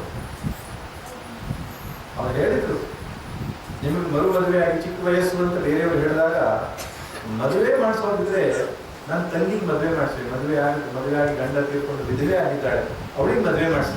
ಅಂದ್ರೆ ಕ್ರಾಂತಿಕಾರಿ ಚಿಂತನೆ ಹೇಗಿದೆ ನೋಡಿ, ಸಂಪ್ರದಾಯ ವ್ಯವಸ್ಥೆಗಿಂತ ಬೇರೆ ಆದಂತಹ ಚಿಂತನೆ. ಮದುವೆ ಮಾಡಿಸಿ, ನನಗೆ ಬೇಕಾಗಿಲ್ಲ. ಅವರ ಹೆಂಡತಿ ಭಾಗೀರಥಮ್ಮ ಕೂಡ ಗಂಡನಿಗೆ ಅನುರೂಪವಾದ ಹೆಂಡತಿ. ಎಷ್ಟು ಬಡತನ ಅಂದ್ರೆ ಆಕೆ ಕೈಯಲ್ಲಿ ಇದ್ದದ್ದು ಒಂದೇ ಸೀರೆ. ಒಂದು ದಿನ ಅವರ ಮನೆಯ ನೆಂಟರ ಮನೆಯಲ್ಲಿ ಒಂದು ಕಾರ್ಯಕ್ರಮ ಆಯಿತು. ಅವರಿಗೆ 3 ಜನ ಮಕ್ಕಳು ಅಂತ ಕಾಣಿಸುತ್ತಾರೆ. ಒಬ್ಬರು BGL ಸ್ವಾಮಿ ಅಂತ, BGL ಸ್ವಾಮಿ ಹಸಿರು ಅನ್ನುವಂತಹ ಗ್ರಂಥಗಳು ಸೈಂಟಿಸ್ಟ್, ವಿಜ್ಞಾನಿ. 3 ಮಕ್ಕಳು, ಭಾಗೀರಥಮ್ಮ ಮತ್ತು DVG ಒಂದು ಕುಟುಂಬ. ನೆಂಟರ ಮನೆಯ ಕಾರ್ಯಕ್ರಮಕ್ಕೆ ಹೆಂಡತಿ ಹೋಗಲಿಲ್ಲ, ಮಕ್ಕಳನ್ನು ಕಳಿಸ್ಬಿಟ್ಟಿದ್ದಾರೆ. ಬರಿತಾ ಇದ್ರು. ಅವ್ರು ಹೇಳಿದ್ರು, ನಾನು ಬರಲ್ಲ ಕಾರ್ಯಕ್ರಮಕ್ಕೆ, ನೀವು ಹೋಗಬನ್ನಿ ಅಂತ ಹೇಳಿದ್ದಲ್ಲ, ನೀವು ಯಾಕೆ ಹೋಗ್ಲಿಲ್ಲ? ಇಲ್ಲ, ಮಕ್ಕಳನ್ನು ಕಳಿಸಿದ್ದೇನೆ, ಸಾಕು ಬಿಡ್ರಿ ಹೇಳ್ತಾರೆ ಹೆಂಡತಿ. ಇಲ್ಲ, ಮಕ್ಕಳನ್ನು ಕಳಿಸಿದ್ದಿ ಸರಿ, ನೀನು ಯಾಕೆ ಹೋಗ್ಲಿಲ್ಲ? ಇಲ್ಲ, ಬೇಡ, ಬೇರೆ ಏನೋ ಕೆಲಸ ಇತ್ತು ಮನೆಗೆ, ಅದಕ್ಕೆ ಹೋಗ್ಲಿಲ್ಲ. ಸ್ವಲ್ಪ ಪೆನ್ನ ಪುಸ್ತಕ ಅವರಿಗೆ ಮಡಿಚಿಟ್ಟು ಹೇಳ್ತಾರೆ. ಅಲ್ಲ, ಸ್ಪಷ್ಟವಾಗಿ ಹೇಳಿ ಯಾವ ಕಾರಣಕ್ಕೆ ಹೋಗಿ, ಬೇರೆ ಇನ್ಯಾವ ಕಾರಣ ಇದೆ ಹೇಳಿ. ಇಲ್ಲ, ನಮ್ಗೆ ಹೇಳಲಿಕ್ಕೆ ಮನಸ್ಸಿಲ್ಲ, ಆದ್ರೂ ನೀವು ಒತ್ತಾಯ ಪಡಿಸ್ತಿದ್ದೀರಲ್ಲ, ಅದರಿಂದ ಹೇಳ್ತಿದ್ದೇನೆ ಸ್ವಾಮಿ, ನನ್ನ ಹತ್ರ ಇರೋದು ಒಂದೇ ಸೀರೆ, ಇದು ಅಲ್ಲದು ಹರಿದು ಹೋಗಿದೆ. ಇದನ್ನು ಉಟ್ಟುಕೊಂಡು ನಾನು ಅವ್ರ ಮನೆ ಕಾರ್ಯಕ್ರಮಕ್ಕೆ ಹೋದರೆ ಜನ ಏನು ಹೇಳ್ತಾರೆ? DVG ಅವರ ಹೆಂಡತಿ ಒಳ್ಳೆ ಸರಿಯಾದ ಸೀರೆ ಕೂಡ ಇಲ್ಲ, ಅವ್ರಿಗೆ ತೆಗೆಸ್ಕೊಳ್ಳಿಕ್ಕೆ ಆಗಲಿಲ್ಲ ಅಂತ ನಿಮಗೆ ಅವಮಾನ ಆಗ್ತದೆ. ನಿಮ್ಗೆ ಅವಮಾನ ಆಗಬಾರ್ದಂತ ಸ್ವಾಮಿ. ನಾನು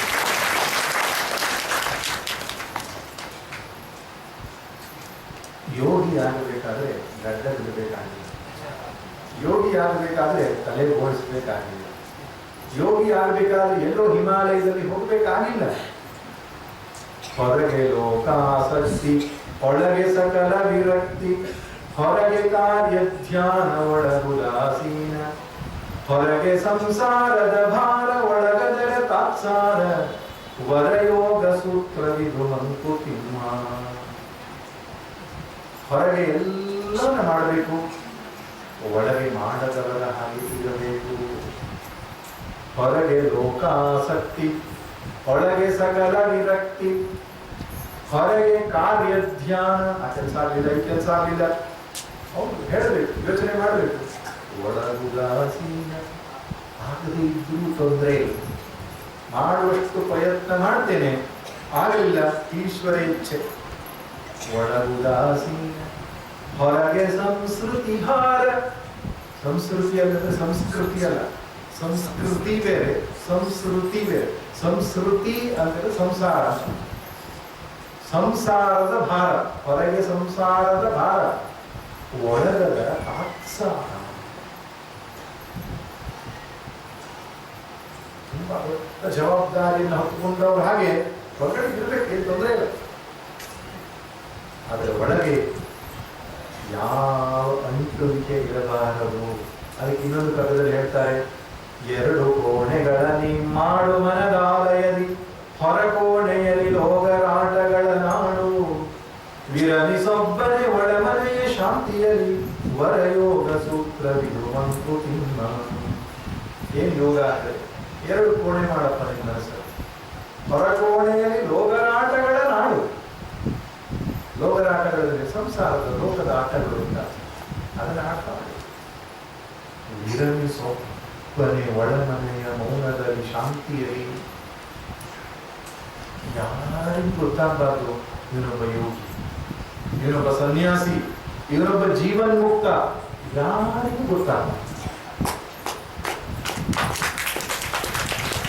ಎಲ್ಲರ ಹಾಗೆ ನಾವು ಇರಬೇಕು.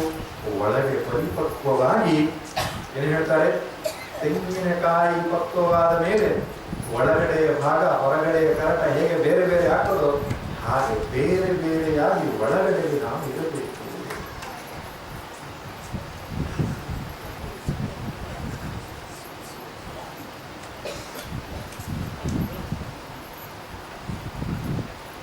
DVG ಅವರು ಅಂತಹ ಋಷಿ. ಆದ್ದರಿಂದ ಅವರ ಕರ್ಗಗಳು ನಮ್ಮ ಮರ್ಮಘಾತ, ನಮ್ಮ ಮನಸ್ಸಿಗೆ ತಟ್ಟುತ್ತವೆ. ನಮಗೆ ಸ್ಪರ್ಶವಾಗ್ತದೆ. ಯಾಕೆ? ಬದುಕು ಹಾಗೆ.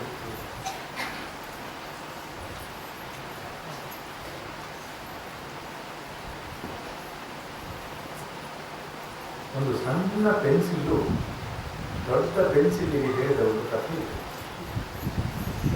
ಕಂಪಾಸ್ ಬಾಕ್ಸ್ ಅಲ್ಲಿ ಕೇರಿಸಿ ಕೇರಿಸಿ ಕೇರಿಸಿ ಸಣ್ಣ ಹಾಕೋದು. ನೀವು ಕೇರಿಸುವುದು ಅಂತ ಹೇಳ್ತಿರ್ತಾರೆ. ಕೇರಿಸುವುದು ಅಂತ ಹೇಳ್ತೀವಿ. ಕೆತ್ತೋದು ಶಾರ್ಪ್ನರ್ ಇಟ್ಕೊಂಡು ಕೆತ್ತಿ ಕೆತ್ತಿ ಕೆತ್ತಿ ಸಣ್ಣದಾಗ್ತದೆ. ಇದೊಂದು ಫ್ರೆಶ್ ಪೆನ್ಸಿಲ್, ಅದು ಇನ್ನೂ ಕೆತ್ತದೇ ಇರುವ ಪೆನ್ಸಿಲ್. ಆ ಕೆತ್ತದೇ ಇರುವ ಪೆನ್ಸಿಲ್ಗೆ ಕೆತ್ತಿ ಸಣ್ಣದಾದ ಪೆನ್ಸಿಲ್ ಹೇಳ್ತದಂತೆ, ನೋಡು ನೀನು ಪೆನ್ಸಿಲ್ ಜೀವನ ಇನ್ನೂ ಆರಂಭ ಆಗ್ತದೆ. ನನ್ನ ಮುಗಿದು ಹೋಗ್ತಾ ಇದೆ, ನಾನು ನಿಮ್ದು ಮುಗಿದು ಹೋಗಿ ನಿಮಗೆ ಶುರು ಆಗ್ತಾ ಇದೆ. ಅದಕ್ಕೆ ನಾನು ಇಷ್ಟು ಉಪದೇಶ ಕೊಡ್ತೇನೆ, ನನ್ನ ಮಾತುಗಳನ್ನು ಸರಿಯಾಗಿ ಕೇಳಿಸ್ಕೊ, ನಿಮ್ಮ ಜೀವನಕ್ಕೆ ಬಹಳ ಉಪಯೋಗ ಬರುತ್ತೆ ಅಂತ. ಆಗ ದೊಡ್ಡ ಪೆನ್ಸಿಲ್ ಹೇಳ್ತಂತೆ, ಆಯ್ತಪ್ಪ ಹೇಳ್ತೀನಿ. ಸಣ್ಣ ಪೆನ್ಸಿಲ್ ಹೇಳ್ತೀನಿ, ಮೊದಲನೇ ಸಂಗತಿ, ನಿಮಗೆ ಸ್ವಂತ ಏನೂ ಮಾಡ್ಲಿಕ್ಕೆ ಆಗಲ್ಲ. ಇನ್ನೊಬ್ಬರ ಕೈಲಿದ್ದಾಗಲೇ ನಿಮಗೆ ಬೆಲೆ. ಸ್ವಂತ ನಿಮ್ಗೆ ಏನೂ ಮಾಡ್ಲಿಕ್ಕೆ ಆಗಲ್ಲ, ಇನ್ನೊಬ್ಬರು ಹಿಡ್ಕೊಂಡ್ರೆ ಮಾತ್ರ ನೀವು ಇನ್ನೇನಾದ್ರೂ ಮಾಡ್ಲಿಕ್ಕೆ ಆಗ್ತದೆ. ಆದ್ರಿಂದ ಅದನ್ನು ನೆನ್ಪಿಟ್ಕೋ. ಬರೀತಾ ಇವಾಗ ಯಾರೋ ನನ್ನನ್ನು ಹಿಡ್ಕೊಂಡಿದ್ದಾರೆ ಹಿಂದೆ, ನೆನಪಿಡು, ಅದನ್ನು ಮರಿಬೇಡ. ಇದು ಮೊದಲನೇ ಉಪದೇಶ. ಎರಡನೇ ಉಪದೇಶ ಒಂದಿದೆ, ಏನು? ನಿನ್ನ ಹೊರಗಡೆ ಇರುವಂತಹ ಮರದ ಭಾಗಕ್ಕಿಂತ ಒಳಗಡೆ ಇರುವ ಸೀಸದ ಭಾಗ ಬಹಳ. ಹೊರಗಡೆ ಇರುವುದು ವುಡ್, ಒಳಗಡೆ ಇರುವುದು ಲೆಡ್ ಇಂಗ್ಲಿಷ್ನಲ್ಲಿ. ಹೊರಗಡೆ ಇರುವುದು ಮರದ ಭಾಗ, ಒಳಗಡೆ ಇರುವ ಸೀಸದ ಕ್ವಾಲಿಟಿ. ಅದರ ಮೇಲೆ ಪೆನ್ಸಿಲ್ ಒಳ್ಳೆಯದು ಕೆಟ್ಟದ್ದು. ಮರ ಚಂದದ ಮರ ಹಾಕಿದ್ದಾರೆ, ಪೇಂಟ್ ಮಾಡಿದ್ದಾರೆ ಅಂತ ತಗೊಂಡು ಏನ್ ಮಾಡೋದು? ಒಳಗಡೆಗೆ ಲಡ್ ಆಗಿರೋ ಲೆಡ್ ಹಾಕಿದ್ರೆ ಏನು ಪ್ರಯೋಜನ ಆಗಿದೆ? ಒಳ್ಳೆ ಕ್ವಾಲಿಟಿ ಸೀಸ ಇದ್ರೆ ಮಾತ್ರ ಆ ಪೆನ್ಸಿಲ್ ಒಳ್ಳೆಯದು ಅಂತ ಹೇಳ್ತಾರೆ. ಅದನ್ನು ಹೊರಗಡೆ ಇರೋದ್ಕಿಂತ ಒಳಗಡೆ ಇರೋದು ಮುಖ್ಯ. ಇದು ಎರಡನೇ ಸಂದೇಶ. ಮೂರನೇ ಸಂದೇಶ, ಬರೆಯುವಾಗ ಅವಾಗ ಮುಂದಾಗ್ತದೆ. ಅವಾಗ ಶಾರ್ಪ್ನರ್ ಇಟ್ಕೊಂಡು ಶಾರ್ಪ್ ಮಾಡ್ತಾರೆ. ಅದಕ್ಕೆ ರೆಡಿ ಆಗ್ಬೇಕು. ಒಳ್ಳೆ ಅಂತ ಹೇಳ್ಬೇಡ. ಅವಾಗ ಮುಂಡಾದಾಗ ಶಾರ್ಪ್ನರ್ ಹಾಕೊಂಡು ಶಾರ್ಪ್ ಮಾಡ್ತಾರೆ. ಅದಕ್ಕೆ ರೆಡಿ ಆಗಿದೆ, ಒಪ್ಕೋಬೇಕು.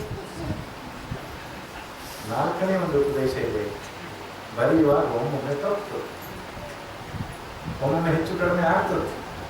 ಆವಾಗ ತಲೆ ಮೇಲೆ ಇರೇಸರ್ ಇಟ್ಟಿರ್ತಾರಲ್ಲ ಅಂತ ಹೇಳ್ತಾರೆ, ರಬ್ಬರಲ್ಲಿ ಬರ್ಸ್ಕೊ, ಮತ್ತೆ ಪಶ್ಚಾತ್ತಾಪ ಮಾಡಿಕೊಂಡು ಬರ್ತಾ ಕೂತ್ಕೋಬೇಡ, ಮತ್ತೆ ಸರಿ ಮಾಡಿಕೊಂಡು ಮುಂದಕ್ಕೆ ಹೋಗ್ತಾ ಇದೆ. ಈ ನಾಲ್ಕು ಸಂದೇಶ ವರ್ತಮಾನದ ಬದುಕಿಗೆ ಸಣ್ಣ ಪೆನ್ಸಿಲ್ಲು ದೊಡ್ಡ ಪೆನ್ಸಿಲ್ಗೆ ಕೊಟ್ಟಿದೆ. ಅದೆಷ್ಟು ಅದ್ಭುತವಾಗಿದೆ ಅಂದರೆ, ನಮ್ಮ ಬದುಕಿಗೂ ಈ ನಾಲ್ಕು ಸಂದೇಶಗಳು ಸಾಕು, ಬೇಕಾದಷ್ಟಾಗಿ. ಮೊದಲನೇದು ಯಾವುದು? ಯಾರು ಇದನ್ನು ಹಿಡ್ಕೊಂಡಿದ್ದಾರೆ, ನಿಮ್ಗೆ ಸ್ವಂತ ಏನೂ ಮಾಡ್ಲಿಕ್ಕೆ ಸಾಧ್ಯ ಇಲ್ಲ, ಇನ್ನೊಬ್ಬರ ಕೈ ಇದ್ದಾಗಲೇ ನಿಮಗೆ ಬೆಲೆ. ನಾನು ನಾನೇ ಮುಕ್ತ ಕಿರಿ ಕೊಡದ ಗಾನಗೈವುದು ಹೆಮ್ಮೆಯು ಕಡಲ ಮರೆತು ನೂನದಿಂದೆಲ್ಲವೆನು ಅಬ್ಧಿಯೊಳಗದ ಮೀಸೆ ಮೌನವದು ಮಂಕರಗಿ ಮಂಕುತಿಮ್ಮ. ನಾನು ಅಂತ ಬೆರಿತಿತ್ತಂತೆ ಕೊಡ ಅಲ್ಲ, ತುಂಬಿದ ಕೊಡ, ಅದರಲ್ಲಿ ತುಂಬಿರಲಿಲ್ಲ, ಅರ್ಧ ಕೊಡ ಇತ್ತು. ಅರ್ಧ ಕೊಡ ಯಾವಾಗಲೂ ಶಬ್ದ ಮಾಡ್ತದೆ, ಆದರೆ ಸಮುದ್ರದ ಒಳಗಡೆ ಮುಗಿಸಿದಾಗ ಮೌನವಾಯಿತು. ಹಾಗೆಯೇ ನಾನೇ ನುಕ್ತ ಕಿರಿಕೊಳದ ನಿರ್ಗಾನಗೈಯುವುದು ಹೆಮ್ಮೆಯು ಕಡಲ ಮರೆತು. ಈ ನಾನು ಎನ್ನುವ ಅಹಂಕಾರವೇ ಜೀವನದ ಎಲ್ಲ ಸಮಸ್ಯೆಗಳಿಗೆ ಕಾರಣ. ನಮ್ಮ ಸ್ವಾಮಿಗಳವರು ಭಿಕ್ಷೆಗೆ ಹೋಗಿತ್ತು. ಹುಬ್ಬಳ್ಳಿಯಲ್ಲಿ ಒಬ್ಬರು ನನಗೆ ತುಂಬ ಪ್ರಸಿದ್ಧವಾದ ವ್ಯಕ್ತಿ, ಅವರ ಹೆಸರು ಹೇಳಲ್ಲ, ಶ್ರೀಮಂತ. ಊಟ ಮಾಡ್ತಾ ಇರುವಾಗ ನಾನು ಮಗಳು ಸಿಟ್ಟು ಬಂದು, ಶ್ರೀಮಂತರು ಪಕ್ಕದ ಮನೆಯವರಿಗೆ ಹೊಟ್ಟೆಗೆ ಅನ್ನ ಹಾಕುವ ಸಾಮರ್ಥ್ಯ ಇದ್ದ ಇದ್ರೆ ನಾಯಿ ಯಾಕೆ ಸಾಗಬೇಕು? ಅವನು ಹೆಂಡತಿಗೆ ಹೇಳಿದ್ರು, ಆ ಪಕ್ಕದ ಮನೆಯವನಿಗೆ ನಾಯಿಗೆ ಅನ್ನ ಹಾಕುವ ಯೋಗ್ಯತೆ ಇಲ್ಲ, ಇದು ನಾಯಿ ಹಾಕಬೇಕು ಅವನಿಗೆ. ಸ್ವಾಮಿಗಳ ಮುಂದೆ ತೋರಿಸಿಕೊಳ್ಳು ಏನಂತ. ಅವ್ರು ಹೆಂಡತಿನೆಲ್ಲ ಇವರನ್ನು ಹೇಳಿದರು, ಸ್ವಾಮಿ ಹೋಗ್ತಾ ಇರೋದು ನಮ್ಮನೆ ನಾಯಿ ಅಂತ. ಆಗ ಈ ಅಪ್ಪ ಏನು ಹೇಳುವಾಗ, ನಮ್ಮನೆ ನಾಯಿ ಅದು, ಅದಕ್ಕೆ ತಿಂದದ್ದು ಜಾಸ್ತಿ ಆಗುತ್ತಲ್ವಾ. ನಮ್ಮನೆ ನಾಯಿ ಆದ್ರೆ ತಿಂದದ್ದು ಜಾಸ್ತಿ, ಪಕ್ಕದ ಮನೆ ನಾಯಿ ಆದ್ರೆ ಅದು ಹೊಟ್ಟೆಗಿಲ್ಲ. ಇದಕ್ಕೆ ಹೆಸರು ಅಹಂಕಾರ. ಶಂಕರ ಭಗವತ್ಪಾದರು ಹೇಳ್ತಾರೆ, ಮಾ ಕುರು ಧನ ಜನ ಯೌವನ ಗರ್ವಂ ಹರತಿ ನಿಮೇಶ ಕಾಲ ಸರ್ವಂ. ಮಾಡಬೇಡ ಅನ್ನಮದ ಅರ್ಥಮದ ಅಖಿಲ ವೈಭವದ ಮದ ಮುನ್ನ ಪ್ರಾಯದ ಮದ ರೂಪ ಬೇಡ, ಭಿನ್ನಹಕ್ಕೆ ಬಾಗಿಲ್ಲ ಬೇಡ.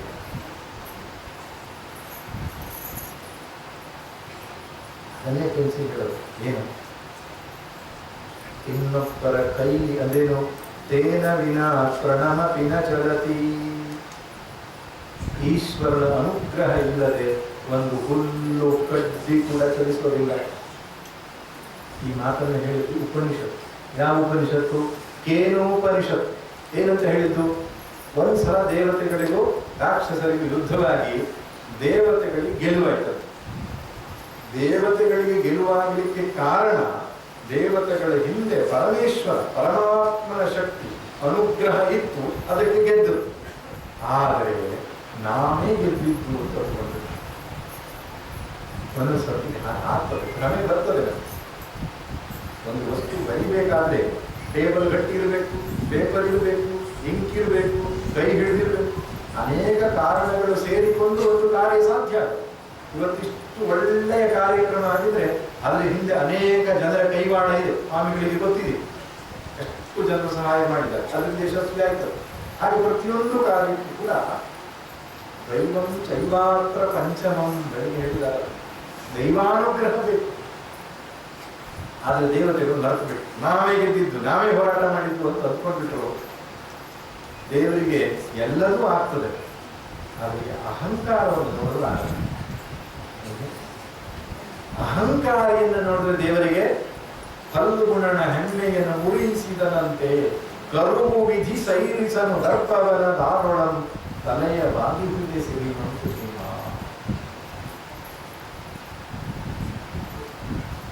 ಈಶ್ವರ ಪರಮಾತ್ಮ ಯೋಚನೆ ಮಾಡ್ತಾನೆ, ಇವರಿಗೆ ಸ್ವಲ್ಪ ಬುದ್ಧಿ ಕಲಿಸ್ಬೇಕು, ಬುದ್ಧಿ ಕಲಿಸ್ಬೇಕು ಇವರಿಗೆ.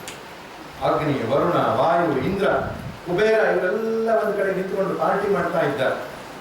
ಸೋಮಪಾನ ಪಾರ್ಟಿ ಮಾಡ್ತಾ ಇದ್ದಾರೆ. ಅನತಿ ದೂರದಲ್ಲಿ, ಸ್ವಲ್ಪ ದೂರದಲ್ಲಿಯೇ ಒಂದು ಜ್ಯೋತಿಯ ಪುಂಜ, ಒಂದು ಬೆಳಕಿನ ರಾಶಿ, ಅದಕ್ಕೆ ಯಕ್ಷ ಅಂತ ಕರೀತಾರೆ. ಯಕ್ಷ ಕಾಣಿಸಿಕೊಂಡ. ಇವರು ಪಾರ್ಟಿ ಮಾಡೋದು ನಿಲ್ಸಿದ್ರು. ಏನದು ಅಂತ ಸಂದೇಹ ಉಂಟಾಯಿತು. ಅದಕ್ಕೆ ನೋಡ್ಬೇಕಲ್ಲ, ಏನಂತ ಕೇಳ್ಕೊಂಡು ಬರ್ಬೇಕಲ್ಲ. ಅಗ್ನಿ ಹೇಳ್ತಾರೆ, ನಾನು ನೋಡ್ಕೊಂಡು ಅಗ್ನಿ ಬಲಶಾಲಿ ಅಗ್ನಿ. ಯಕ್ಷನ ಮುಂದೆ ಹೋಗಿ ನಿಂತ್ಕೊಂಡು ಅಕ್ಷ ಕೇಳ್ತಾರೆ, ಯಾರು ನೀ? ಅಗ್ನಿ ಅಂದ್ರೆ ಜಾತವೇದ ಅಂದ್ರೆ ಏನು ಬೇಕಾದ್ರೂ ಸ್ವಲ್ಪ ಭಸ್ಮ ಮಾಡ್ತೀರ. ಭೂಮಿಯ ಇಲ್ಲಿರುವ ಎಲ್ಲ ವಸ್ತುಗಳನ್ನು ಭಸ್ಮ ಮಾಡಬಲ್ಲೆ. ಒಂದು ಹುಲ್ಲು ಕಡ್ಡಿಯನ್ನು ಮುಂದಿಟ್ಟರಂತೆ ಯಕ್ಷ, ಸುಡು, ಇವಾಗ ಸುಡು. ಎಲ್ಲಾ ಪ್ರಯತ್ನ ಹಾಕಿದ್ರು ಅಗ್ನಿ ವಿಫಲನಾಗಿ ಹಿಂದಿರುಗಿದ, ಹೆಚ್ಚು ಮೋರೆ ಮಾಡಿತು. ವಾಯು ಹೇಳ್ತಾರೆ, ನಾನು ನೋಡ್ಕೊಂಡು ಬರ್ತೇನೆ. ಯಕ್ಷ ಕೇಳಿದೆ, ಯಾರು? ವಾಯು. ವಾಯು ಅಂದ್ರೆ ಮಾತರಿಶ್ವ. ಮಾತರಿಶ್ವ ಅಂದ್ರೆ ಬೆಟ್ಟವನ್ನು ಕಿತ್ತೆ ಹಾರಿಸ್ತೇನೆ ಬೇಕಾದ್ರೆ. ಓಹೋ, ಈ ಹುಲ್ಲು ಕಡ್ಡಿಯನ್ನು ಹಾರಿಸಿ ನೋಡೋಣ. ಆಗಲೇ ಇಂದ್ರ ಯೋಚನೆ ಮಾಡ್ತಾನೆ, ನಾನು ಹೋದ್ರು ಆಗೋದಷ್ಟೇ ಕಥೆಯೇ. ಬಹಳ ದೊಡ್ಡ ಶಕ್ತಿ ಅದು. ಆದರೆ ಏನು ಅಂತ ಅದನ್ನೇ ಕೇಳ್ಕೊಂಡು ಹೋಗೋಣ ಅಂತ ವಿನಯದಿಂದ ಹೋಗ್ತಾನೆ. ಅದು ಮರೆಯಾಗ್ತದೆ. ಉಮೆ ಪ್ರತ್ಯಕ್ಷರಾಗ್ತದೆ. ಜಗನ್ಮಾತೆ ಪ್ರತ್ಯಕ್ಷರಾಗಿ ಹೇಳ್ತಾಳೆ, ನಿಮ್ಮ ವಿಜಯ, ನಿಮ್ಮ ಗೆಲುವು ಪ್ರಾಪ್ತವಾದದ್ದು ಆ ಪರಮೇಶ್ವರನ ಶಕ್ತಿಯಿಂದ. ಅದನ್ನು ನಮಗೆ ಶರಣಾಗಿ ಅದನ್ನು ನಂಬಿಕೊಳ್ಳಿ. ಆ ಉಪದೇಶ ಉಪನಿಷತ್ತು ನಮಗೆ ಕೊಡ್ತದೆ. ಏನು? ನಿಮ್ಮ ಜೀವನದ ಗೆಲುವುಗಳು, ನಿಮ್ಮ ಜೀವನದ ಸಾಧನೆಗಳು, ನಿಮ್ಮ ಜೀವನದ ಸಾಫಲ್ಯ ಪ್ರಾಪ್ತಿಗಳೆಲ್ಲವೂ ಕೂಡ ಈಶ್ವರಾನುಗ್ರಹದಿಂದ, ಪರಮಾತ್ಮನ ಅನುಗ್ರಹದಿಂದ, ಈಶ್ವರ ಇಚ್ಛೆಯಂತೆ ನಡೀತಾ ಇದೆ. ಇದೆಯಿಂದ ಮೊಳಕೆ ಹೊಗೆ ಒಂದು ತಮಟೆಗಳಿಲ್ಲ, ಫಲವಾಗುವಂದು ತುತ್ತೂರಿದನಿಗಿಲ್ಲ. ಬೆಳಗೀವ ಸೂರ್ಯ ಚಂದ್ರರದೊಂದು ಸದ್ದಿಲ್ಲ, ಹೊಲಿನಿನ್ನ ತುಟಿಗಳನ್ನು ಮಂಕುತಿಮ್ಮ. ಅಕ್ಕಿಯೊಳಗನ್ನವನು ಮೊದಲು ಕಂಡವರಾರು, ಅಕ್ಕರದ ಬರಹಕ್ಕೆ ಮೊದಲಿಗನದಾರು. ಲೆಕ್ಕವಿರಿಸಿಲ್ಲ ಜಗತನ್ನಾದಿ ಬಂಧುಗಳ, ದಕ್ಕಿದೇಂ ಜಸನಿನಗೆ ಮಂಕುತಿಮ್ಮ. ಪ್ರಕೃತಿಯಲ್ಲಿ ನಾನು ನಾನು ಅಂತ ಮೆರೆಯುವವರು ಮನುಷ್ಯ ಒಬ್ಬ ಬಿಟ್ಟರೆ. ಈ ಮಿಸ್ಟರ್ ಐ ಅಂತ ಇರುವುದು ಮನುಷ್ಯನಿಗೆ ಮಾತ್ರ. ಆದ್ದರಿಂದ ಮನುಷ್ಯ ಮಾತ್ರ ದುಃಖಿ.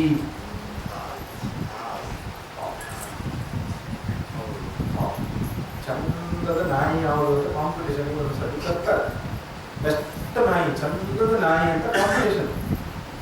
ಫಸ್ಟ್ ನಂಬರ್ ನಾಯಿ, ಸೆಕೆಂಡ್ ನಂಬರ್ ನಾಯಿ, ಥರ್ಡ್ ನಂಬರ್ ನಾಯಿ ಬಂದ ತಕ್ಷಣ ಕಾಂಪಿಟೇಷನ್ ಮುಗಿದ ತಕ್ಷಣ ನಿಲ್ಲಿಸ್ತಾರೆ. ಫೋಟೋ ತೆಗೆದು ಫೋಟೋ ಆ ನಾಯಿ ಹೋಗಿ ಹಿಡ್ಕೊಂಡು ನಿಂತ್ಕೊಂಡಿರ್ಬೇಕಲ್ಲ, ಅವನು ಕಾಲರ್ ಪಟ್ಟು ಹಿಡ್ಕೊಂಡು ನಿಂತ್ಕೊಂಡಿರ್ಬೇಕು. ಆ ಮೂರು ನಾಯಿ ನಾಲ್ಗೆ ಹಾಕಿ ಶ್ವಾಸ ತೆಗಿತಾ ಇರ್ತದೆ. ಯಾವ ವ್ಯತ್ಯಾಸ ಇಲ್ಲ ಮುಖಭಂಗಿಯಲ್ಲಿ. ಆದರೆ ನಾಯಿ ಬೊಗಲ ಕಟ್ಟಿ ಹಿಡ್ಕೊಂಡವನಲ್ಲಿ ವ್ಯತ್ಯಾಸ. ಏನು ಫಸ್ಟ್ ನಂಬರ್ ಬಂದಿರೋ ನಾಯಿ ಹಿಡ್ಕೊಂಡವನಿಗೆ ಸ್ವಲ್ಪ ಗತಿ ಜಾಸ್ತಿ. ಯಾಕೆ? ನನ್ನ ನಾಯಿ, ನಾನು ನಾಯಿ. ಆ ಅಹಂಕಾರವೇ ದುಃಖಕ್ಕೆ ಕಾರಣ. ಡಿವಿಜಿಯವರಲ್ಲಿ ನಿರಹಂಕೃತಿ ಎಷ್ಟು ಕಾರಣ. ಅವರು ಒಂದು ಭಜನೆ ಬರೆದಿದ್ದಾರೆ, ಒಂದು ಹಾಡು ಬರೆದಿದ್ದಾರೆ, ತುಂಬ ಪ್ರಸಿದ್ಧವಾದ ಮನಸುಮ ಅಂತ. ಅದು ಪ್ರಶಸ್ತಿ ಎಲ್ಲ ಸಿಕ್ಕಿದೆ. ನಾವು ಶಾಲೆಯಲ್ಲಿ ಒಂದು ಇತ್ತ ಪಾಠ ನಮಗೆ ಇತ್ತು ಗೊತ್ತಿಲ್ಲ. ವನಸುಮದೊಲೆನ್ನ ಜೀವನವು, ನೀವು ಹಾಡಲಿಕ್ಕೆ ಬರ್ತದ? ಸಾಹಿತ್ಯ ಕಲ್ತ್ಕೊಂಡು ಹಾಡಬೇಕು ನೀವು, ತುಂಬ ಚೆನ್ನಾಗಿ. ವನಸುಮದೊಲೆನ್ನ ಜೀವನವು ವಿಕಸಿಸುವಂತೆ ಮನವನನು ಓಡಿಸು ಗುರುವೇ ದೇವ. ಜನಕ್ಕೆ ಸಂತಸವೀವನನು ನಾನೆಂದೆಂದ ಎಣಿಕೆ ತೋರದೆ, ಜಗದ ಪೊಗಳಿಕೆಗೆ ಬಾಯಿ ಬಿಡದೆ. ಕಾನನವಿ ಮಲ್ಲಿಗೆಯು ಮೌನದಿಂದಿರಿದು ನಿಜ ಸೌರಭವ ಸೂಸಿನಲವಿ. ತಾನೆಲೆಯ ಪಿಂತಿರ್ದು ದೀನತೆಯ ತೋರಿ ಅಭಿಮಾನವನ್ನು ತೊರೆದು ಕೃತಕೃತ್ಯತೆಯ ಪಡೆವಂತೆ ಮನವನನು ಗೊಳಿಸು ಗುರುವೇ ಹೇ ದೇವ. ದಿನನಿತ್ಯ ಡಿವಿಜಿ ಮಾಡುತ್ತಿರುವ ಪ್ರಾರ್ಥನೆ ದೇವರೇ, ದೇವರೇ ನಾನು ದೊಡ್ಡವನು, ನಾನು ಕಲಿತವನು, ನಾನು ತಿಳಿದವನು ಅನ್ನುವ ಭಾವನೆ ನನಗೆ ಬರದೇ ಇರುವಂತೆ ಮಾಡು. ಕಾನನದಿ ಮಲ್ಲಿಗೆ ಹುಲ್ಲಾಗು ಬೆಟ್ಟದಡಿ ನನಗೆ ಮಲ್ಲಿಗೆಯಾಗು. ಕಾನನದಿ ಮಲ್ಲಿಗೆಯು ಮೌನದಲ್ಲಿ, ಬೆಟ್ಟದಲ್ಲಿ ಕಾಡಿನಲ್ಲಿರುವ ಒಂದು ಮಲ್ಲಿಗೆ ಹೂವು ನನ್ನನ್ನು ಗುರುತಿಸಲಿ, ನನಗೆ ಪ್ರಶಸ್ತಿ ಕೊಡಲಿ, ನನಗೆ ಸನ್ಮಾನ ಮಾಡಲಿ ಅಂತ ಅರಳೋದಿಲ್ಲ. ಸುಮ್ಮನೆ ಅರಳೋದು ಸ್ವಸಂತೋಷಕ್ಕಾಗಿ, ಆತ್ಮ ಸಂತೋಷಕ್ಕಾಗಿ ಅರಳುತ್ತೆ. ಅಲ್ಲೇ ಮುದುಗಿ ಕೆಳಗಿರುತ್ತೆ. ಹಾಗೆ ನನ್ನ ಜೀವನ ಎಲೆಮರೆ ಕಾಯಿ ಅಂತ ಇರಲಿ ನನ್ನ ಜೀವನ. ನನ್ನ ನಾನು ಗುರುತಿಸುತ್ತಾರೆ. ಡಿವಿಜಿಯ ಮನೆಯ ಮುಂದೆ ಅವರು ಬದುಕಿದ್ದಾಗಲೇ ಆ ರಸ್ತೆಗೆ ಡಿವಿಜಿ ರಸ್ತೆ ಅಂತ ಬೋರ್ಡ್ ಹಾಕಿ, ಡಿವಿಜಿ ರೋಡ್. ಅವರು ಕೆಲವು ದಿನ ಆ ರಸ್ತೆಯಲ್ಲಿ ಓಡಾಡ್ತಾರೆ. ಹಿಂಗಡೆ ರೋಡ್ ಕಂಪೇರ್ ಮಾಡ್ಕೊಳ್ಳಿ. ನಾವು ಬದುಕಿರುವಾಗ ನಮ್ಮ ಮನೆ ಮುಂದೆ ನಮ್ಮ ಹೆಸರಿಗೆ ರಸ್ತೆ ಇದ್ರೆ ಹೆಂಗೆ ಓಡಾಡ್ತೇವೆ? ನಮಗೆ ಕೊಟ್ಟಿರುವ ಕಪ್ಪು ಪ್ರಶಸ್ತಿ ಸಣ್ಣಿರುವಾಗ ಕೊಟ್ಟಿದ್ದು ಎಲ್ಲರೂ ಇಟ್ಕೊಂಡಿರ್ತೇವೆ ಮನೆಗೆ. ಅಪಾರ್ಟ್ಮೆಂಟ್ ಬಂದು ಗುಡ್ಡೆ ತೋರಿಸ್ತೇವೆ.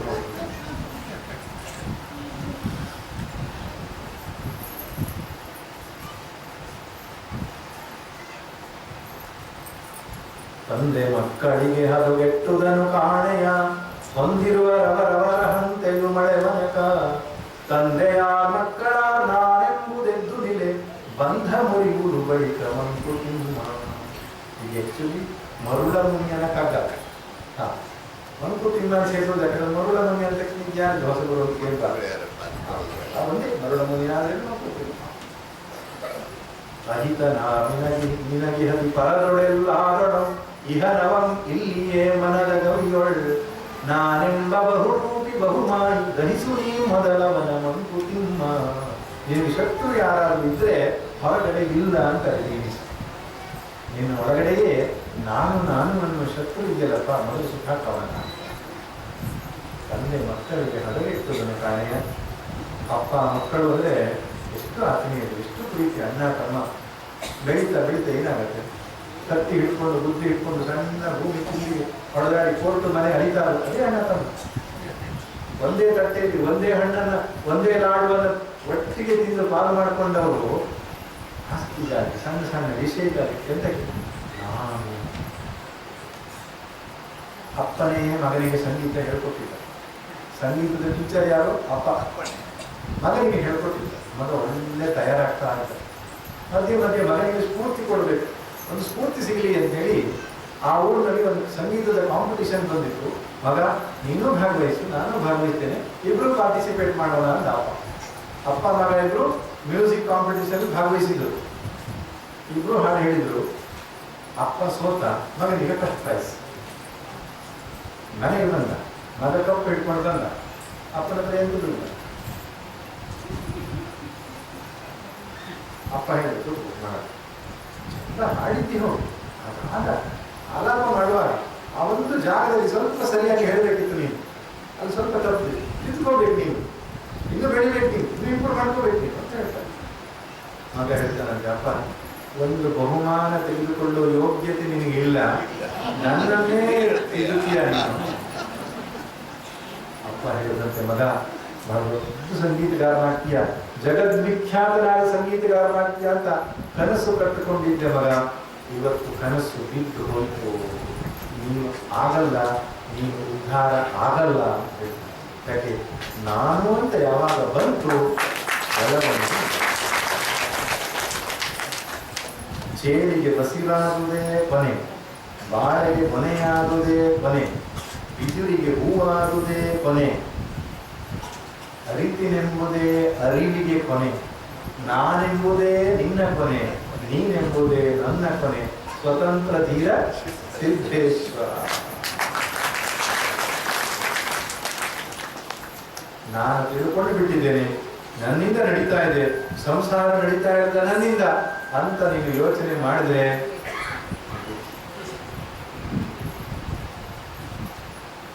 ಹಾಗಾಗಿ ಯಾರು ಸ್ವಾಮಿ? ಒಬ್ಬ ಕಣ್ಣಿಗೆ ಕಾಣದ ಒಂದು ಶಕ್ತಿ ಈ ಸೃಷ್ಟಿಯನ್ನು ವ್ಯಾಪಿಸಿಕೊಂಡು ಅಂತರ್ಯಾಮಿಯಾಗಿ ಜಗತ್ತನ್ನು ನಡೆಸಿಕೊಂಡು ಹೋಗ್ತಾ ಇದೆ. ಅದಕ್ಕೆ ಶರಣು ಹೊಂದಬೇಕು, ಅದಕ್ಕೆ ತಲೆಬಾಗಿಸಬೇಕು. ನಾನು ಸೊನ್ನೆ, ನೀನು ಸೊನ್ನೆ ಎಂಬ ಭಾವ ನನ್ನಲ್ಲಿರಬೇಕು. ಕರ್ತವ್ಯ ಕರ್ಮಗಳನ್ನು ಮಾಡಬೇಕು. ಹೆಂಡತಿಯಾಗಿ ಗಂಡನಾಗಿ ಜವಾಬ್ದಾರಿ ನಮಗೇನಿದೆ ಚಂದದಲ್ಲಿ ಅಚ್ಚುಕಟ್ಟಾಗಿ ಮಾಡ್ಕೊಳ್ಬೇಕು. ಆಮೇಲೆ ಈಶ್ವರ ಏನು ಪ್ರಸಾದವಾಗಿ ಕೊಡ್ತಾನೋ ಅವನಿಚ್ಛೆ ಸಂಪೂರ್ಣವಾಗಿ ಅವನಿಚ್ಛೆಗೆ ಬಿಟ್ಟಿದ್ದೇನೆ. ಶರಣಾಗತಿಯನ್ನು ಬೆಳೆಸಿಕೊಡಬೇಕು. ಶರಣು ಶರಣಾರ್ಥಿ ಏನಂತ ಶರಣಾಗತಿಯ ಪ್ರಜ್ಞೆ ನಮ್ಮ ಒಳಗಡೆ ಬರಬೇಕು. ಆವಾಗಲೇ ಅಹಂಕಾರ ಅಡಗೋದು.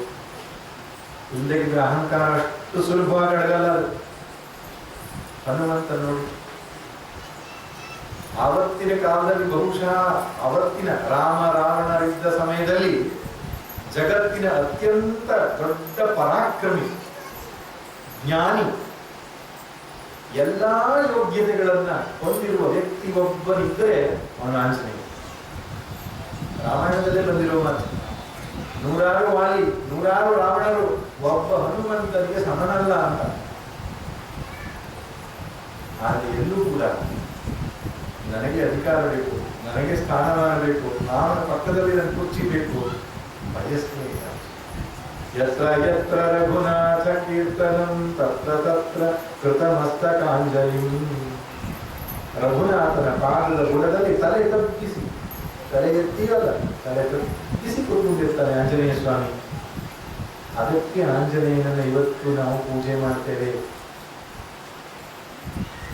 ದಾಸೋಹಂ ಕೋಶಲೇಂದ್ರಸ್ಯ. ರಾವಣ ಹೇಳ್ತಾ, ನಿನ್ ಪರಿಚಯ ಹೇಳಪ್ಪ, ನೀನ್ ಯಾರು ಅಂತ ಹೇಳು ಅಂತ ಹೇಳಿದಾಗ ಅವನು ಅಂಜನಾನಂದನ, ನಾನು ಕೇಸರಿನಂದನ, ನಾನು ಚಕ್ರವರ್ತಿಯ ಮಗ, 4 ವೇದಗಳಲ್ಲಿ ಪಾರಂಗತ, ಷಟ್ಶಾಸ್ತ್ರಗಳನ್ನು ತಿಳಿದವನು ಹಾಗೆ ಪರಿಚಯ ಮಾಡಿ ಕೊಡೋದಿಲ್ಲ ಅವನು. ನಮಗೆ ನೀವು ಯಾರು ಕೇಳೋದು ಕಾಯ್ತಾ ಇರ್ತಾರೆ. ಅವನೇನು ಇನ್ನೂ ಹೇಳಲಿಕ್ಕೆ ಅವಕಾಶ ಕೊಟ್ಟಿಲ್ಲ. ನೋಡಿ ನಂಬರ್ ಸ್ವಲ್ಪ ಹೇಳ್ತೀನಿ ನಿಮಗೆ. ಅವತ್ತೆಲ್ಲ ಕೆಲವರು ಬಂದು ಹೇಳಿಕೊಡು, ಸ್ವಾಮಿ ಇಂಥಲ್ಲಿ ಹುಟ್ಟಿದೆ, ಇಂಥಲ್ಲಿ ಬೆಳೆದೆ, ಇಷ್ಟು ಸಾಧನೆ ಮಾಡಿದೆ, ಅದನ್ನು ಮಾಡಿದೆ, ಇದನ್ನು ಮಾಡಿದೆ, ಎಲ್ಲ ಪ್ರಯೋಜನಕ್ಕಾಗ್ತದೆ. ಎಲ್ಲರೂ ಮಾಡಿದ್ರು ಅಷ್ಟೇನೆ. ಅವ್ರು ಸ್ವಲ್ಪ ಜಾಸ್ತಿ ಮಾಡಿರ್ಬೋದು ಅಷ್ಟೇ. ನೀವು ವ್ಯತ್ಯಾಸ. ಆಂಜನೇಯ ಅಷ್ಟು ದೊಡ್ಡ ಸಾಧನೆ ಮಾಡಿದ್ರು ಏನು ಹೇಳ್ತಾನೆ, ನಾನು ರಾಮಚಂದ್ರನ ದಾಸ. ಈ ನಿರಹಂಕೃತಿ ನಮ್ಮ ಜೀವನದಲ್ಲಿ ಯಾವಾಗ ಬರ್ತದಲ್ಲ, ಶಾಂತಿ ನೆಲೆಸ್ತದೆ. ಮನಸ್ಸು ಅಶಾಂತವಾಗುವುದಕ್ಕೆ ಮುಖ್ಯ ಕಾರಣ ನಾನು, ನನ್ನದು, ಅಹಂಕಾರ, ಮಮಕಾರ, ನಿರ್ಮಾಣ ಮೋಹಾದಿತ ಸಂಗದೋಟ, ಮಾನಮೋಹಗಳನ್ನು ಬಿಡುವಂತಾಗಿದೆ. ಹಾಗಾದ್ರೆ ಬಿಡುವುದು ಹೇಗೆ? ಒಂದೇ ಉಪಾಯ, ಭಗವಂತನಿಗೆ ಶರಣ.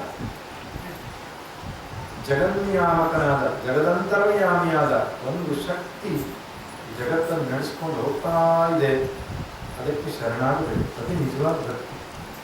ಭಕ್ತಿಯು ಪೂಜೆ ಹೂ ಹಾಕುವುದಾಗಲಿ, ಅದು ಶುರುವಿನ ಹಂತ. ಅಕ್ಷತೆ ಹಾಕೋದು, ಕುಂಕುಮ ಹಾಕೋದು, ಅರಿಶಿಣ ಹಾಕೋದು, ಉಡುಗೊರೆ ಇಡಬಹುದು. ಭಕ್ತಿ ಅಂದ್ರೆ ಇಷ್ಟೇ, ನಾನಿಲ್ಲ ಸ್ವಾಮಿ, ಎಲ್ಲ ನಿನ್ನ ಇಚ್ಛೆ. ಓಂ ನಮಃ ಶಿವಾಯ, ಓಂ ನಮೋ ನಾರಾಯಣಾಯ, ಶ್ರೀರಾಮ್ ಜಯ ರಾಮ್ ಜಯ ಜಯ ರಾಮ್. ಅದಕ್ಕೆ ಅರ್ಥ ಏನು? ಅದಕ್ಕೆ ಅರ್ಥ ಇಷ್ಟೇ, ನಾನಿಲ್ಲ, ನೀನೇ ಎಲ್ಲ.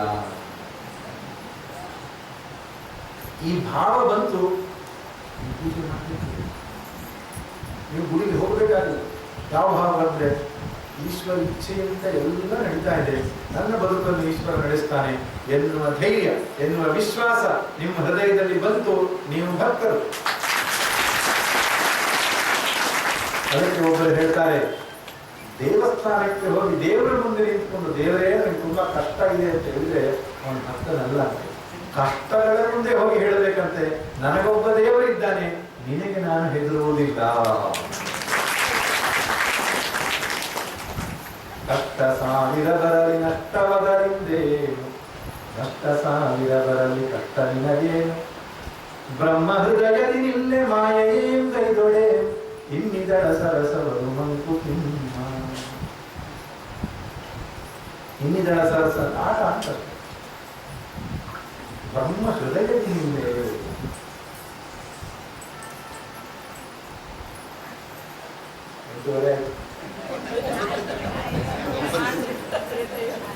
ಅದು ಮೊದಲನೇ ಸಂದೇಶ. ಯಾವ್ದು ಹೇಳಿದ್ರು? ಪೆನ್ಸಿಲ್ ಹೇಳಿದ್ರು. ಪೆನ್ಸಿಲ್ ಕಥೆ ಹೇಳಿದ್ದೇವೆ ನಾವು, ನರಿಬೇಡು.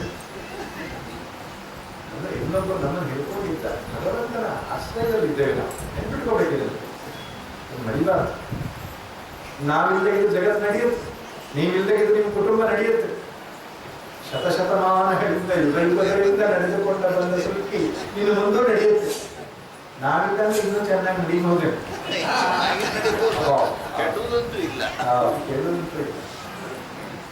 ಆದ್ರಿಂದ ನಾನು ಅನಿವಾರ್ಯ ಅಲ್ಲ. ರಾಮಕೃಷ್ಣ ಪರಮಹಂಸರು ಒಂದು ಕಥೆ ಹೇಳ್ತಿದ್ದಲ್ಲ, ಬುಟ್ಟಿಯನ್ನು ತಲೆಯ ಮೇಲೆ ಹೊತ್ತುಕೊಂಡು ಯಾತ್ರೆಯನ್ನು ಮಾಡುತ್ತಿದ್ದ ಹೆಂಗಸಿನ ಕಥೆ ಕೇಳಿರ್ತೀವಿ. ಉಪನ್ಯಾಸಕರೆಲ್ಲ ಹೇಳ್ತಾರೆ ಏನು. ಅದಕ್ಕೆ ಬುಟ್ಟಿ ತಲೆ ಮೇಲೆ ಹೊತ್ಕೊಂಡಿದ್ದಂತೆ ರೈಲಲ್ಲಿ ಹೋಗುವ. ಯಾರು ಹೇಳಿದರು, ರೈಲ್ ಮೇಲೆ ಇಡಮ್ಮ, ಆ ತಲೆ ಮೇಲೆ ಹೊತ್ಕೊಂಡಿದ್ದ. ನನ್ನ ಭಾವನೆ ತುಂಬಾ ವಜ್ಜೆ ಆಗಿದೆ, ಬುಟ್ಟಿ ಭಾರ ಇಟ್ಬಿಟ್ರೆ ಎಷ್ಟು ಆಗ್ತದಲ್ಲ, ಮತ್ತು ಬುಟ್ಟಿ ಭಾರ ನನಗೇ ಇರಲಿ ಎಂದು ಮೂರ್ಖತನ. ಇವಳು ಹೊತ್ಕೊಂಡಿದ್ರು, ಎಲ್ಲಾ ಭಾರ ಹೊತ್ಕೊಂಡಿದ್ರು ಟ್ರೈನೇ. ಆದ್ರಿಂದ ನಾನು ಸಂಸಾರದ ಭಾರ ಹೊತ್ಕೊಳ್ಬೇಕು ಅಂತ ಭಗವಂತ ಕಹಿ ಕಷಾಯವದೆಂದು ಕಾಲಚೂರ್ಣಮದೆಂದು ಸಿಹಿಯ ಲೇಖ್ಯಮದೆಂದು ನಿನಗೆ ಹಿತಬಹುದು. ವಿಹಿತ ಗೈವನು ವೈದ್ಯ ನೀನಲ್ಲ ರೋಗಿ, ಗ್ರಹಿಸು ವಿಧಿಯ ಔಷಧ ಮಂಕುತಿಮ್ಮ. ಆಯುರ್ವೇದಿಕ್ ಡಾಕ್ಟರ್ ಹತ್ರ ಹೋದ್ರೆ ಮಾತ್ರೆ ಕೊಡಲ್ಲ, ಕಹಿ ಕಷಾಯ ಕೊಡ್ತಾರೆ, ಚೂರ್ಣ ಕೊಡ್ತಾರೆ, ಇಲ್ಲ ಲೇಖ್ಯ ಕೊಡ್ತಾರೆ.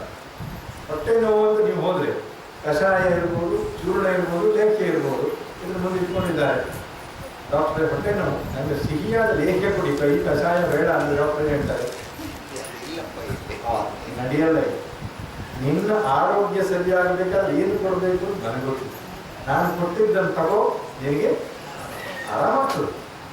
ಅಂತ ಡಾಕ್ಟರ್ ಹೇಗೆ ಹೇಳ್ತಾರೋ ಅವರೋಗ ವೈದ್ಯನಾದ ಭಗವಂತ ಹೇಳ್ತಾನೆ, ನಿನಗೆ ಯಾವ ಸಮಯದಲ್ಲಿ ಯಾವ ಕಷ್ಟ ಕೊಡಬೇಕು, ಯಾವ ಸುಖ ಕೊಡಬೇಕು ನನಗೆ ಗೊತ್ತಿದೆ. ಸುಮ್ಮನೆ ಈಶ್ವರ ಪ್ರಸಾದ ಅಂತ ಬಂದದ್ದನ್ನು ಸ್ವೀಕರಿಸು, ನಿನ್ನ ಆತ್ಮೋದ್ಧಾರ ಆಗುತ್ತೆ ಅಂತ ಭಗವಂತ ಹೇಳ್ತಾನೆ. ಡಿ.ವಿ.ಜಿ. ಕಾವ್ಯದಲ್ಲಿ ಹೇಳ್ತಾರೆ, ಇರುವ ಕೆಲಸವ ಮಾಡು ಕಿರಿದೆನೆದೆ ಮನವಿಟ್ಟು, ದೊರೆತುದ ಹಸಾದವೆಂದುಣ್ಣು ಗೊಣಗಿಡದೆ, ಧರಿಸು ಲೋಕದ ಭರವ ಪರಮಾರ್ಥವನ್ನು ಬಿಡದೆ, ಹೊರಡು ಕರೆ ಬರಲದೆ ಮಂಕುತಿಮ್ಮ. ಇಡೀ ಕರ್ಮಯೋಗದ ಸೂತ್ರವನ್ನ ಇದೊಂದು ಖಂಡದಲ್ಲಿ ಇಟ್ಟಿದ್ದಾರೆ. ಇರುವ ಕೆಲಸವ ಮಾಡು ಕಿರಿದೆನೆದೆ ಮನವಿಟ್ಟು. ಕೆಲವರು ಹೆಂಗಸರು ಹೇಳಿದ್ರು, ನೀವೇನ್ ಕೆಲಸ ಮಾಡಿ, ನಾವು ಏನು ಮನೆ ಕೆಲಸ, ಮನೆ ಕೆಲಸ ಮಾಡೋದು ತುಚ್ಛ ಅಂತ ಅಂದ್ಕೊಳ್ತಾರೆ. ನಾನು ಟೀಚರ್ ಆಗಿದ್ದೇನೆ ಅಂತ ಹೇಳಿದ್ರೆ ಸ್ವಲ್ಪ ಮುಜುಗರ ಪಟ್ಕೊಳ್ತಾರೆ. ಇಂಜಿನಿಯರ್, ಡಾಕ್ಟರ್, IAS ಆಫೀಸರ್ ಅವೆಲ್ಲ ಶ್ರೇಷ್ಠ. ಮನೆ ಕೆಲಸ, ಕೃಷಿ ಕೆಲಸ, ತೋಟದ ಕೆಲಸ, ಇದೇ ನಮ್ಮ ದೇಶದ ನಾಗರಿಕ ಸ್ವಾಭಿಮಾನವೇ ಇಲ್ಲ ನಮ್ಗೆ. ನಾವು ಹಿಂದೂಗಳು ಸ್ವಾಭಿಮಾನವೂ ಇಲ್ಲ, ನಮ್ಮ ಕಾರ್ಯಕ್ಷೇತ್ರಗಳ ಬಗ್ಗೆ ಸ್ವಾಭಿಮಾನವೂ ಇಲ್ಲ.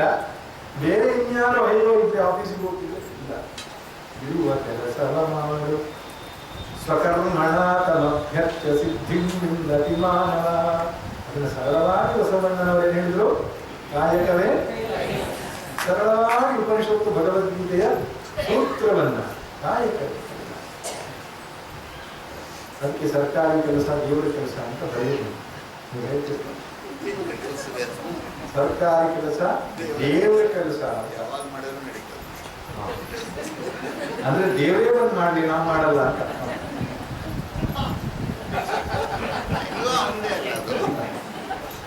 ಆದ್ರೆ ಕರ್ಮ ಯೋಗದ ಸೂತ್ರ ಏನಪ್ಪಾ ಅಂದ್ರೆ, ಈಶ್ವರನ ಇಚ್ಛೆಗೆ ಬಿಟ್ಟು ಕರ್ತವ್ಯ ಕರ್ಮಗಳನ್ನು ಮಾಡೋದು. ಕಣ್ಣಿಗೆ ಕಾಣದ ಆ ಶಕ್ತಿ, ಅದಕ್ಕೆ ರಾಮ ಅಂತಿರೋ, ಕೃಷ್ಣ ಅಂತಿರೋ, ಶಿವ ಅಂತಿರೋ, ವಿಷ್ಣು ಅಂತಿರೋ, ನಾನಾ ರೂಪಗಳು ಬೇರೆ.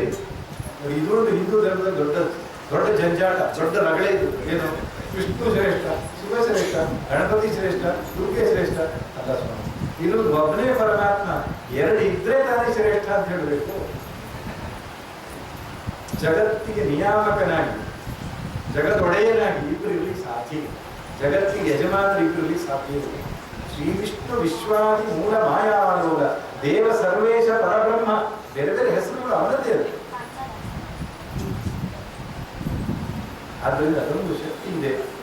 ನಾವು ಶ್ರದ್ಧೆಯಿಂದ ನಂಬೋಣ, ಅಹಂಕಾರವನ್ನ ಗಮನಿಸೋಣ, ಅಡಗಿಸೋಣ. ಎದುರಿಲ್ತಾ ಇರ್ತದೆ, ಅವಾಗ ಅವಾಗ ಪುಸ್ತಕ ಇರ್ತದೆ. ದೊಡ್ಡವನಿದ್ದಾನೆ ರಾಮ, ಕೃಷ್ಣ, ಶಿವ ಅಂತ ಹೇಳಿದ್ರೆ ಏನರ್ಥ? ಅಹಂಕಾರ ತಣ್ಣಗಿರು, ಭಗವಂತ ಇದ್ದಾನೆ, ನೋಡ್ಕೊಳ್ತಾನೆ ಅಂತ ಅರ್ಥ ಆಗ್ತದೆ.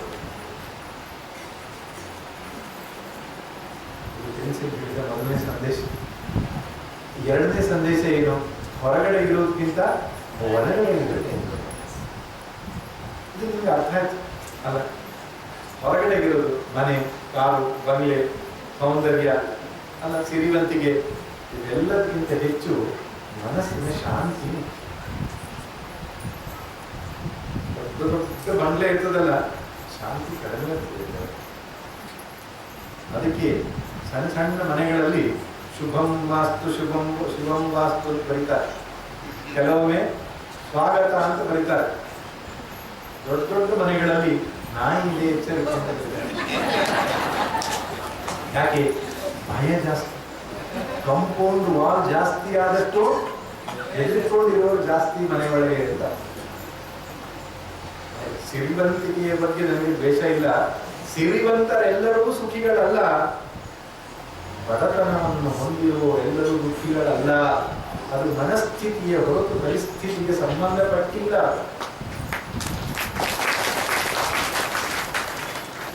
ಹೊರಗಡೆಗೆ ಚಂದದಲ್ಲಿ ಕಾಣುತ್ತಾ ಒಳಗಡೆಗೆ ದುಃಖಿಸಿ ಫಲವೇನು?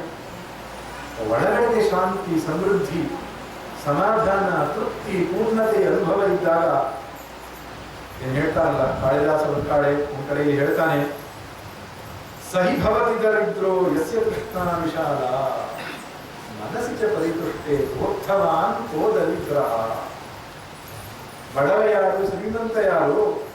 ಮನಸ್ಸಿನಲ್ಲಿ ತೃಪ್ತಿ ಇಲ್ಲದಿದ್ದರೆ ಬಡವ, ತೃಪ್ತಿ ಇದ್ದರೆ ಅವನೇ ಸಿರಿವಂತ. ಅದನ್ನೇ ಹೇಳಿದ್ದು, ಒಳಗಡೆಯ ಶ್ರೀಮಂತಿಕೆ ಬೇಕು, ಹೊರಗಡೆಯಂತ ಅಲ್ಲ. ಅದು ಬಂದ್ರೆ ಬರಲಿ, ಬರೀ ಅದಕ್ಕೋಸ್ಕರ ಜೀವನ ಮಾಡೋದಲ್ಲ, ಒಳಗಡೆ. ಅದಕ್ಕೆ ನಮ್ಮ ಹಿರಿಯರು ಬೆಳಿಗ್ಗೆ ಏಳು, ಜಪ ಮಾಡು, ಪೂಜೆ ಮಾಡು, ಆಹಾರ ಶುದ್ಧವಾಗಿಟ್ಟುಕೋ. ಯಾಕೆ ಹೇಳಿದ್ದು? ಮನಸ್ಸು ಶುದ್ಧವಾಗಿರಲಿ. ಮನಸ್ಸು ಶುದ್ಧವಾಗಿದ್ದರೆ ಮನಸ್ಸು ಆನಂದವಾಗಿರ್ತದೆ, ಶಾಂತವಾಗಿರ್ತದೆ. ಅದಕ್ಕೆ ಪೂಜೆ ಮುಂತಾದವುಗಳನ್ನು ಕೊಟ್ಟಿದ್ದು. ಶುದ್ಧವಾದ ಮನಸ್ಸಿನ ಪ್ರಾಪ್ತಿ, ಅದೇ ಶ್ರೀಮಂತಿ. ದುಡ್ಡು ಮಾಡ್ಬೋದು, ಹೆಂಗಾದ್ರೂ ಮಾಡಿ ತುಂಬಾ ದುಡ್ಡು ಮಾಡ್ಬೋದು, ಆದ್ರೆ ಮನಸ್ಸಿನ ಸುಖ ಶಾಂತಿ, ಸ್ವಚ್ಛತೆ, ಶುದ್ಧತೆ ಇದನ್ನು ಗಳಿಸ್ಕೊಳ್ಬೇಕಾದ್ರೆ ಶ್ರಮ ಕೊಡ್ಬೇಕು, ಪ್ರಾಮಾಣಿಕವಾಗಿ ಶ್ರಮ ಕೊಡ್ಬೇಕು. ಮೋಸ ವಂಚನೆ ಅಲ್ಲ, ಮಾರ್ಗದಿಂದ ಅದು ಸಾಧ್ಯ ಇಲ್ಲ. ದೇವರಿಗೆ ಹುಂಡಿಗೆ ಹಾಕೋದ್ರಿಂದ ಮನಃಶುದ್ಧಿ ಆಗಲ್ಲ. ನೀವು ಪ್ರಾಮಾಣಿಕವಾಗಿ ಬದುಕನ್ನು ಬದುಕಿದ್ರೆ, ಸತ್ಯ ನ್ಯಾಯದ ಬದುಕನ್ನು ಬದುಕಿದ್ರೆ ಅದು ಶುದ್ಧಿ ಆಗುತ್ತದೆ. ಶುದ್ಧಿ ಇದ್ದರೆ ಮಾತ್ರ ಶಾಂತಿ.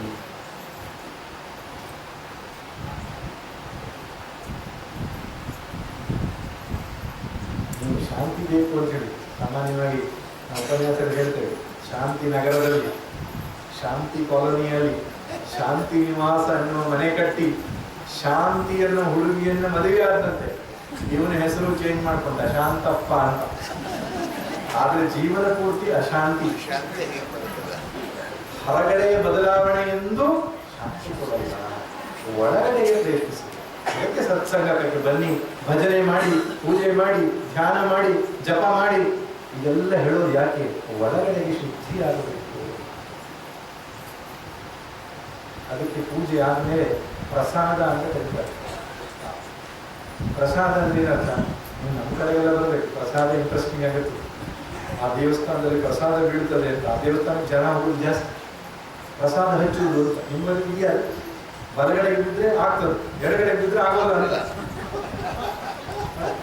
ನಮ್ಮ ಕಡೆಗೆಲ್ಲ ಸಿಂಗಾರದ ಅಡಿಕೆ ಸಿಂಗಾರ ಅಂತ ಹೂ ಬರ್ತದಲ್ಲ, ಅದು ಒಳ್ಳೆ ಜಾರ್ತದೆ, ಎಲ್ಲಿಟ್ಟು ಜಾರ್ತದೆ, ಭಟ್ರಿಗೆ ಗೊತ್ತಿದೆ. ಆಗ್ತದೆ, ಹೇಗೆ ಹೇಳಬೇಕು ಹಾಗೆ ಹೇಳಬೇಕು. ಆ ಜಾಗದಲ್ಲಿ ಇಡ್ತಾರೆ, ಜಾರಿ ಬಿಡ್ತದೆ. ಅಲ್ಲ, ನಾನು ಅದನ್ನ ಆಸೆ ಮಾಡಲ್ಲ. ಪರೋಕ್ಷ ಪ್ರಿಯ ಹಿ ದೇವಾ ಇದೆ. ದೇವತೆಗಳು ನೇರವಾಗಿ ತೋರಿಸಲ್ಲ, ಇನ್ನು ಪ್ರತ್ಯಕ್ಷ ವಿಷಯ ಪ್ರತ್ಯಕ್ಷವಾಗಿ ಮಾಡಲ್ಲ, ಪರೋಕ್ಷವಾಗಿ ಮಾಡ್ತಾರೆ ಅಂತ. ಅವಾಗ ಆಗಬಹುದು ಆ ರೀತಿಯಾದ ಪ್ರಕ್ರಿಯೆ. ಯಜ್ಞ ಮಾಡಿದ್ರೆ ಮಳೆ ಬರುವುದು ಅಂತ ಹೇಳ್ತಾರೆ. ಆ ರೀತಿಯ ತೋರಿಕೆಯಿಂದ ಭಗವಂತನ ಅಸ್ತಿತ್ವವನ್ನು ನಾವು ಕಾಣಲಿಕ್ಕೆ ಆಗ್ತದೆ. ಆದರೆ ಆ ಪ್ರಸಾದ ಮುಖ್ಯ ಅಲ್ಲ, ಕೆಲವರಿಗೆ ಅದು ಮುಖ್ಯ ಅಲ್ಲ. ಇನ್ನೊಂದಿದೆ, ಏನು ತಿನ್ನೋದು ಪ್ರಸಾದ. ಪ್ರಸಾದ ಅಂದರೆ ತಿನ್ನೋದು.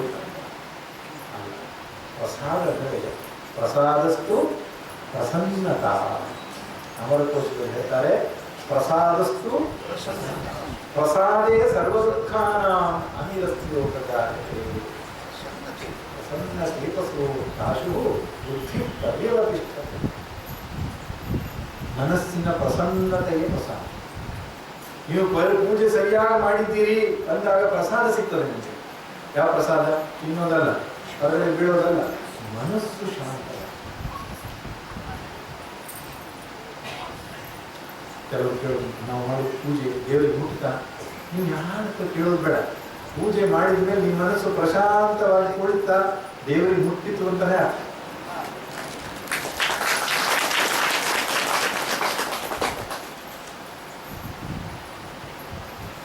ನೀವು ಯಾವುದೋ ದೇವಸ್ಥಾನಕ್ಕೆ ಹೋಗ್ತೀವಿ, ಆ ದೇವರ ಶಕ್ತಿ ಅದ್ಭುತವಾಗಿದೆ ಅಂತ ಗೊತ್ತು ಮಾಡಲಿಕ್ಕೆ ಒಂದು ಟೆಕ್ನಿಕ್ ಇದೆ. ಏನು? ಆ ಜಾಗಕ್ಕೆ ಹೋದ್ರೆ ಮನಸ್ಸು ಪ್ರಶಾಂತ.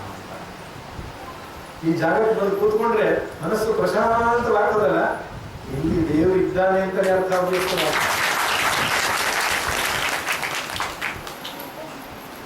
ಟಿವಿಜಿಯವರು ಒಂದು ಕಥೆಯಲ್ಲಿ ಹೇಳ್ತಾರೆ, ದೇವರ ಅಸ್ತಿತ್ವವನ್ನು ಕಾಣಬೇಕಾದ್ರೆ ಗುಡಿಯೋ ಮತ್ತೊಂದು ಮೊದಲು ಹೋಗಬೇಕಾಗಿಲ್ಲ. ಎಲ್ಲಿ ನಮ್ಮ ಮನಸ್ಸು ಪ್ರಶಾಂತವಾಗ್ತದೋ ಅಲ್ಲಿ ದೇವರಿದ್ದಾನೆ ಅಂತ ಅರ್ಥ.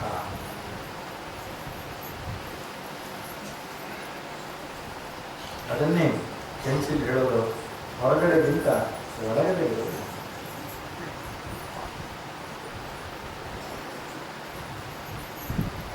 ಮೂರನೇ ಸಂಗತಿ ಏನು? ಹರಿತ ಮಾಡ್ತಾ ಇರ್ತಾರೆ, ಬೆಳೀತಾ ಇರ್ತಾರೆ, ಸ್ವಲ್ಪ ನೆಟ್ಟಗಾಗಲಿ ಅಂತ. ಈ ಪ್ರಪಂಚದಲ್ಲಿ ಆವಾಗ ಕಷ್ಟಗಳು, ನಷ್ಟಗಳು, ತೊಂದರೆಗಳು, ದುಃಖಗಳು ಬರ್ತಾ ಇರ್ತದೆ. ಅದು ಮುಗಿಯುವುದಿಲ್ಲ ಮುಗಿಯುವುದಿಲ್ಲ ಮುಗಿಯುವುದಿಲ್ಲ. ಮಗನಿಗೆ ಮದುವೆ ಆದಮೇಲೆ ಮನೆಗೆ ಸೊಸೆ ಬಂದ ಮೇಲೆ ಮುಗಿಯಲ್ಲ, ಸ್ವಲ್ಪ ಜಾಸ್ತಿ ಆಗ್ಬೋದು ಹೊರತು ಮುಗಿಯಲ್ಲ. ರಿಟೈರ್ಮೆಂಟ್ ಆದ್ಮೇಲೆ ವರ್ಕ್ ಮಾಡುವಾಗ ತುಂಬಾ ಮನೆ ಕೆಲಸ ಆಫೀಸ್ ಕೆಲಸ ಎರಡೂ ಇರ್ತಿತ್ತು. ರಿಟೈರ್ಮೆಂಟ್ ಆದ್ಮೇಲೆ ಟೈರ್ನೆಸ್ ಜಾಸ್ತಿ ಆಗಿದೆ. ಮುಗಿಯುವುದು ಮುಗಿತದೆ ಒಂದು ದಿವಸ. ಯಾವಾಗ ಸಮುದ್ರದಲ್ಲಿ ಅಲೆಗಳು ಮುಗಿತದೋ ನಿಮ್ಮ ಜೀವನದಲ್ಲಿ ಕಷ್ಟಗಳು ಅಂದ್ರೆ ಅರ್ಥ ಏನು?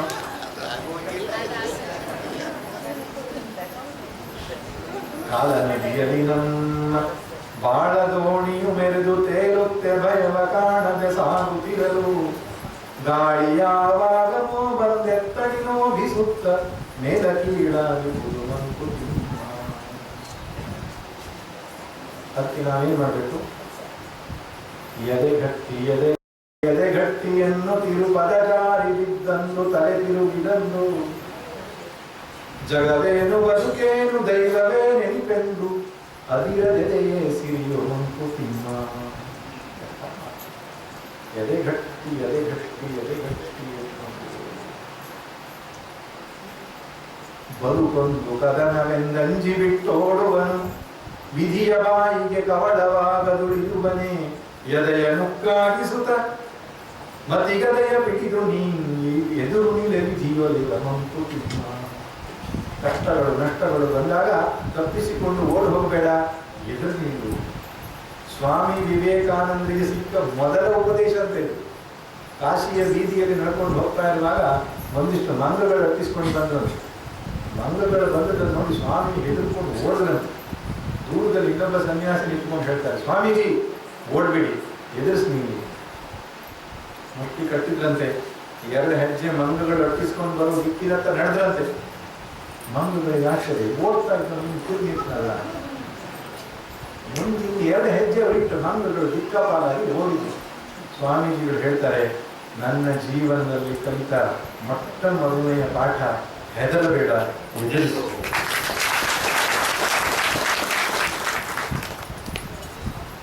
ಕೆಲವರು ತಪ್ಪಿಸಿಕೊಂಡು ಓಡೋದು ಬಹಳ ಫೇಮಸ್. ಕಷ್ಟ ಬರ್ತಾ ಇದೆ, ತಪ್ಪಿಸಿಕೊಂಡು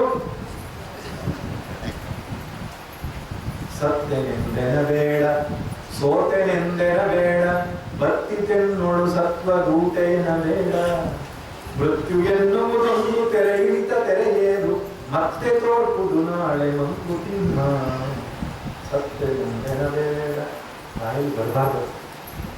ಹೋಯ್ತು, ನಷ್ಟವಾಯ್ತು, ಜೀವನ ಮುಗ್ದಾಯ್ತು, ಬೇಡ ನನ್ನ ಜೀವನ ಬರಬಾರ್ದು.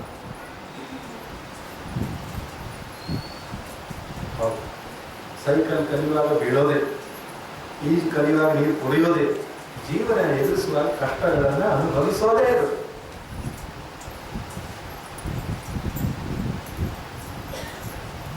ಸೃಷ್ಟಿಯ ಆದಿಯಿಂದ ಇಲ್ಲಿವರೆಗೂ ನಡೆದುಕೊಂಡು ಬಂದಕ್ಕೆ ಅದೇ. ರಾಮ ಅವತಾರ ಮಾಡಿದಾಗಲೂ ಕಷ್ಟ ಅನುಭವಿಸಿದ, ಕೃಷ್ಣ ಅವತಾರ ಮಾಡಿದಾಗಲೂ ಕಷ್ಟ ಅನುಭವಿಸಿದ, ರಾಮಕೃಷ್ಣ ಪರಮಹಂಸರು ಅವತಾರ ಮಾಡಿದ್ರು ಕ್ಯಾನ್ಸರ್ ಅನ್ನು ಅನುಭವಿಸಿದ್ದೆ. ಯಾರು ಬಿಟ್ಟಿದ್ದಲ್ಲ, ಇದನ್ನು ಒಪ್ಪಿಕೊಳ್ಳಬೇಕು ಅಂತ ಹೇಳ್ತಾರೆ. ಹಾಗೆ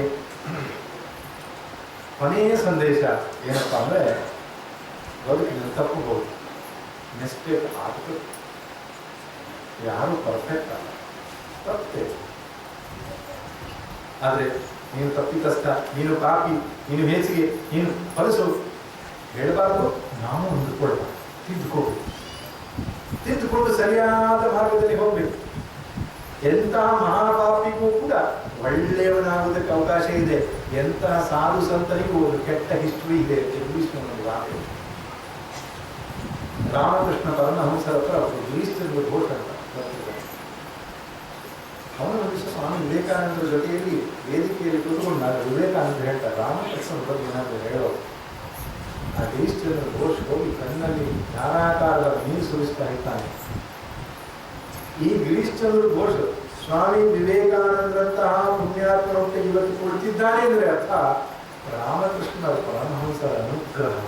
ಯಾಕೆಂದ್ರೆ ನಾನು ಕುಡಿದ ಬಾಟಲಿಗಳು 3 ಪರ್ವತದಷ್ಟು ದೊಡ್ಡದಾಗಬಹುದು, ನಾನು ಮಾಡಿದ ಕೆಟ್ಟ ಚಟಗಳೇ ಇಲ್ಲ.